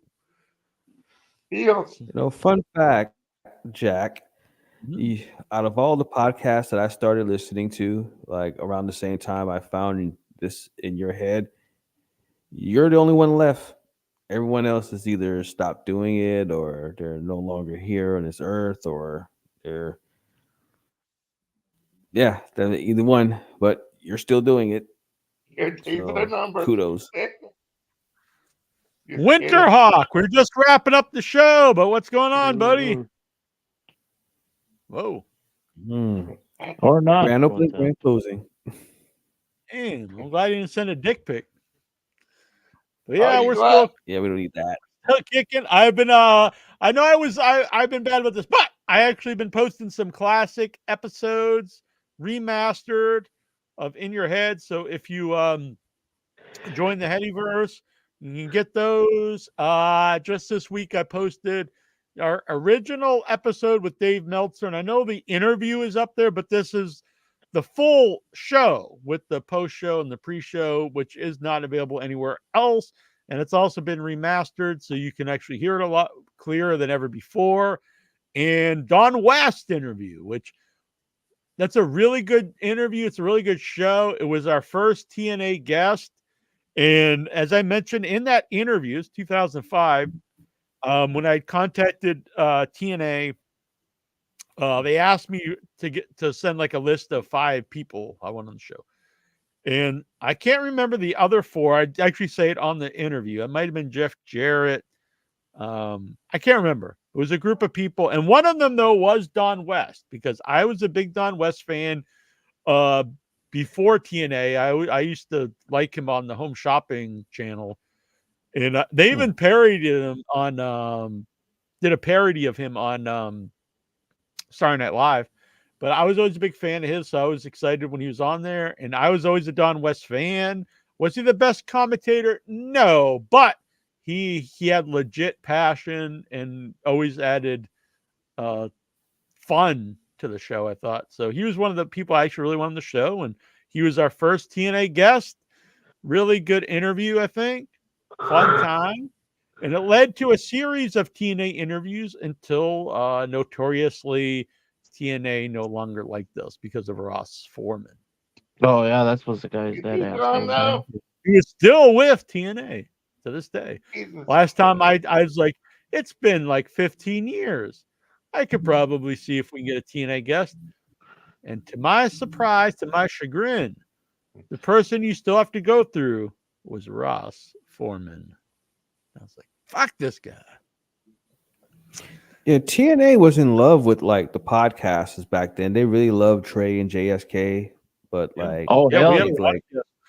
I think yeah, I honestly, yeah, and a lot of the shows, we were one of the, when podcasts really started to take off, they were, yeah, and I always thought Really? they did themselves a disservice. You can look back now, I know hindsight's 2020 stuff, but when TNA started, they had the message board, which was very active, Yep. and they were very cool about their guests going on podcasts. mm-hmm. All of that, there was that. I think there's a couple things there. It gave them a good buzz. It made their stars like relatable, where you could hear them on these shows that you like. When they pulled back on that and they stopped letting their guys go on shows, you had to go through TNA, and then they were very selective. Like they wouldn't even let a lot of the people go on like the Observer and stuff. Right. And so you only Yeah. heard them on a few things, and they did away with they have social media, but at the time there was message boards before social media. They did away with that. And that was really starting to the end of their they were the first like internet darling promotion, I think. Yeah. They had the Ring of Honor. Mhm. But when they got rid of that, I think it really hurt them it hurt that core fan base. And sure, you Mhm. want to grow that fan base, but you still want your core fan base that's going to be like your hardcore fans and to grow Yeah. that. But I really think that was the start of hurting that. And then, late years later, bringing Hogan and those guys. And I didn't think that was a bad idea really at the time, but looking back, it was, because not necessarily could that might have worked, but to get like rid of all the people that the fans really liked, you stop pushing all those guys, and we're just going to push all these, older guys. And Yeah. I remember back in the day, we talked about Wildcat Woman and stuff. Like America's Most Wanted, they had like a legit huge, like people were really, really loved those guys. That was one of the people that put TNA on the map was America's Most Wanted. And they got pretty much over because they were on Wrestling News Live, like, I don't know, Yeah, fucking and it becomes, 6-7 times a year. You feel like, like I know these people. You know what I mean? Like Trey could Yeah. cold call James Storm and Chris Harris at any point and just shoot the shit with them, And I think that Chris Cash Jack- interview kind of like messed them up though. Like when he got on there and started like burying everybody. You remember that? Chris Well, Cash. I remember Chris Cash not being the greatest guy, but Yeah, he got on there and buried Samoa Joe, and then I think that maybe that's why TNA They had stopped. some Like real- didn't get on. when Ross started doing the I forget whatever they call it he had some really bizarre rules. Like he had the no swearing and stuff, which whatever. I don't know. I mean, really cares. I could see maybe like no swearing when the guests are on or something, but like you weren't allowed to swear at all on your show or have like adults. And then it was all this. I could probably find the emails, but it's really weird stuff. Like you had to tell them like all your segments of your like they wanted you to have like different segments of your show, and I really didn't even understand why they would care. Like you had to have, like we have like 7 segments and this happens. Like, why do you care? Like the format of a show. Maybe they that might time want where you to like. Yeah, maybe they might want you to segment it and then kind of like see where the like peak audience Yep. is, and then I don't. I mean, pause, but I really don't Yeah. think that's what. because I remember at the time, the in your head at that time, the website had more hits than all of the wrestling, whatever that wrestling, what is it, the wrestling news, not news and radio, whatever the homepage was for. It was part of the reason why we took In Your Head off that. But anyway, Yeah. AudioWrestling.com. or yeah, and they didn't really care about any of that. They just asked all these really bizarre questions, Ross Foreman. It was very strange. And then I also think a lot of it was, well, I know a lot for us personally was, and it probably spread through other things, was the Big Mosh would really, for some reason, Ross Foreman loved Big Mosh. And like, I know Big Mosh really said bad stuff about us. And then I remember the guy, what's his name? Greg Price. He sent me the actual AOL Instant Messenger, like conversations with Ross Foreman. And it was all about me of In Your Head. And Greg was like, why do you have like this personal vendetta against this guy? It's really weird. And it's very strange. Radio.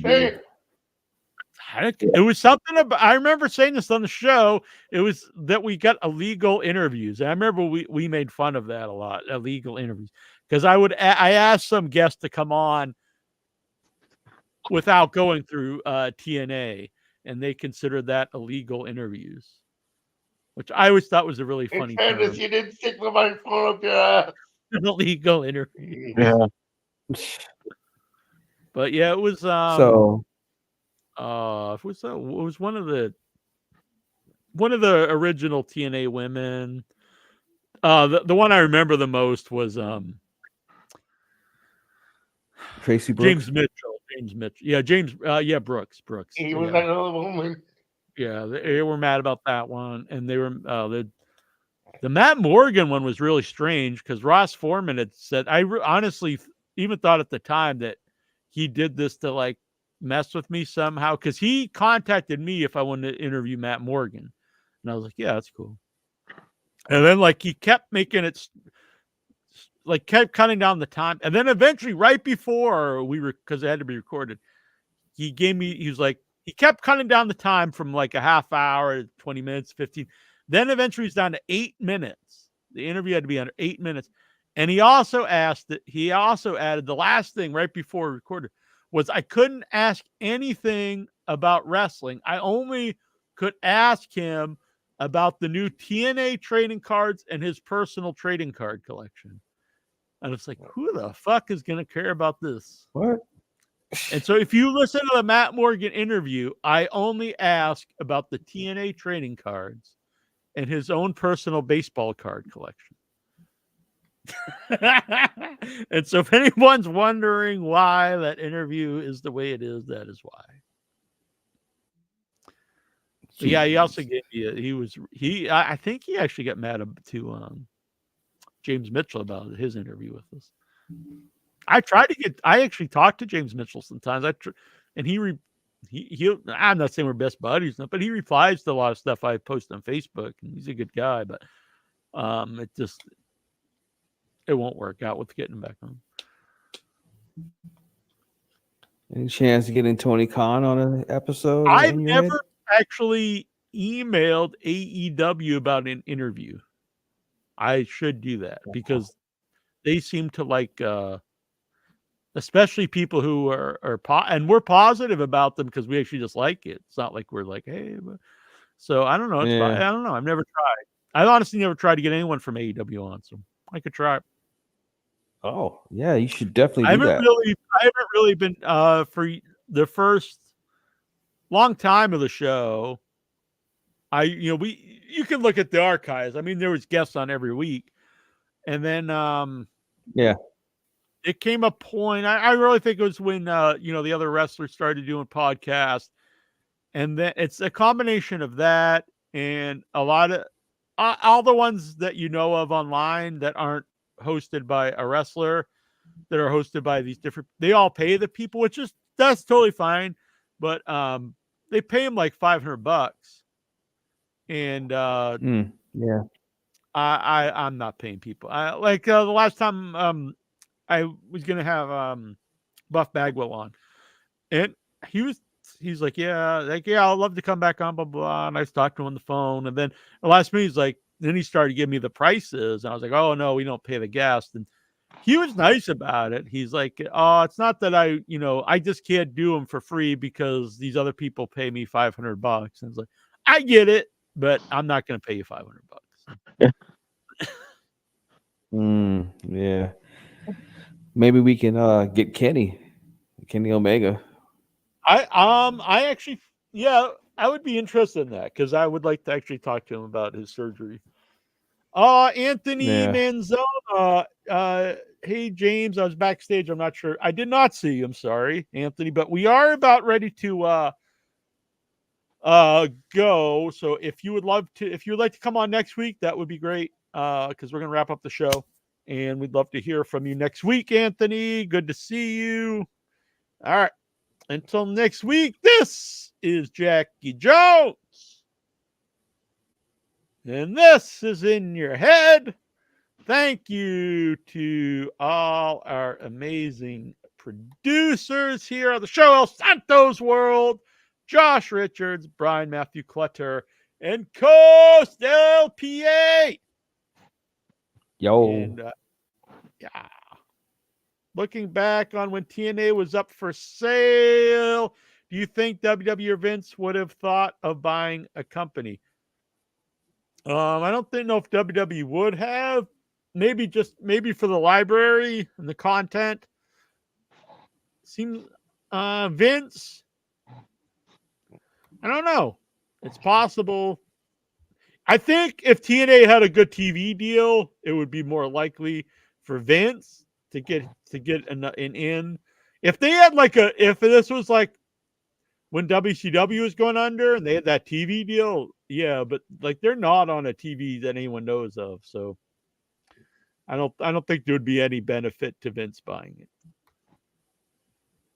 I could see WWE buying it for the library, but I don't know if they even really do that anymore.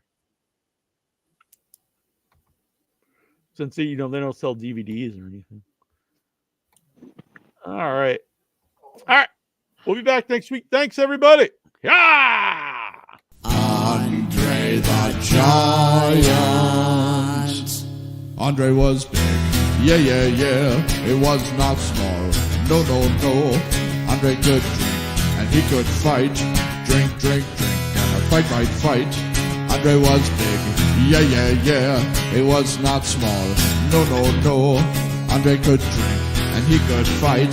Drink. And a fight. Andre the Giant. Andre was big. Yeah. It was not small. No. Andre was great. He was not bad. A great big heart and a great big man. Andre was big. Yeah. It was not small. No. Andre could drink and he could fight. Drink. And a fight. Andre the Giant. From Grenoble, France. Ah! Yeah. Beautiful.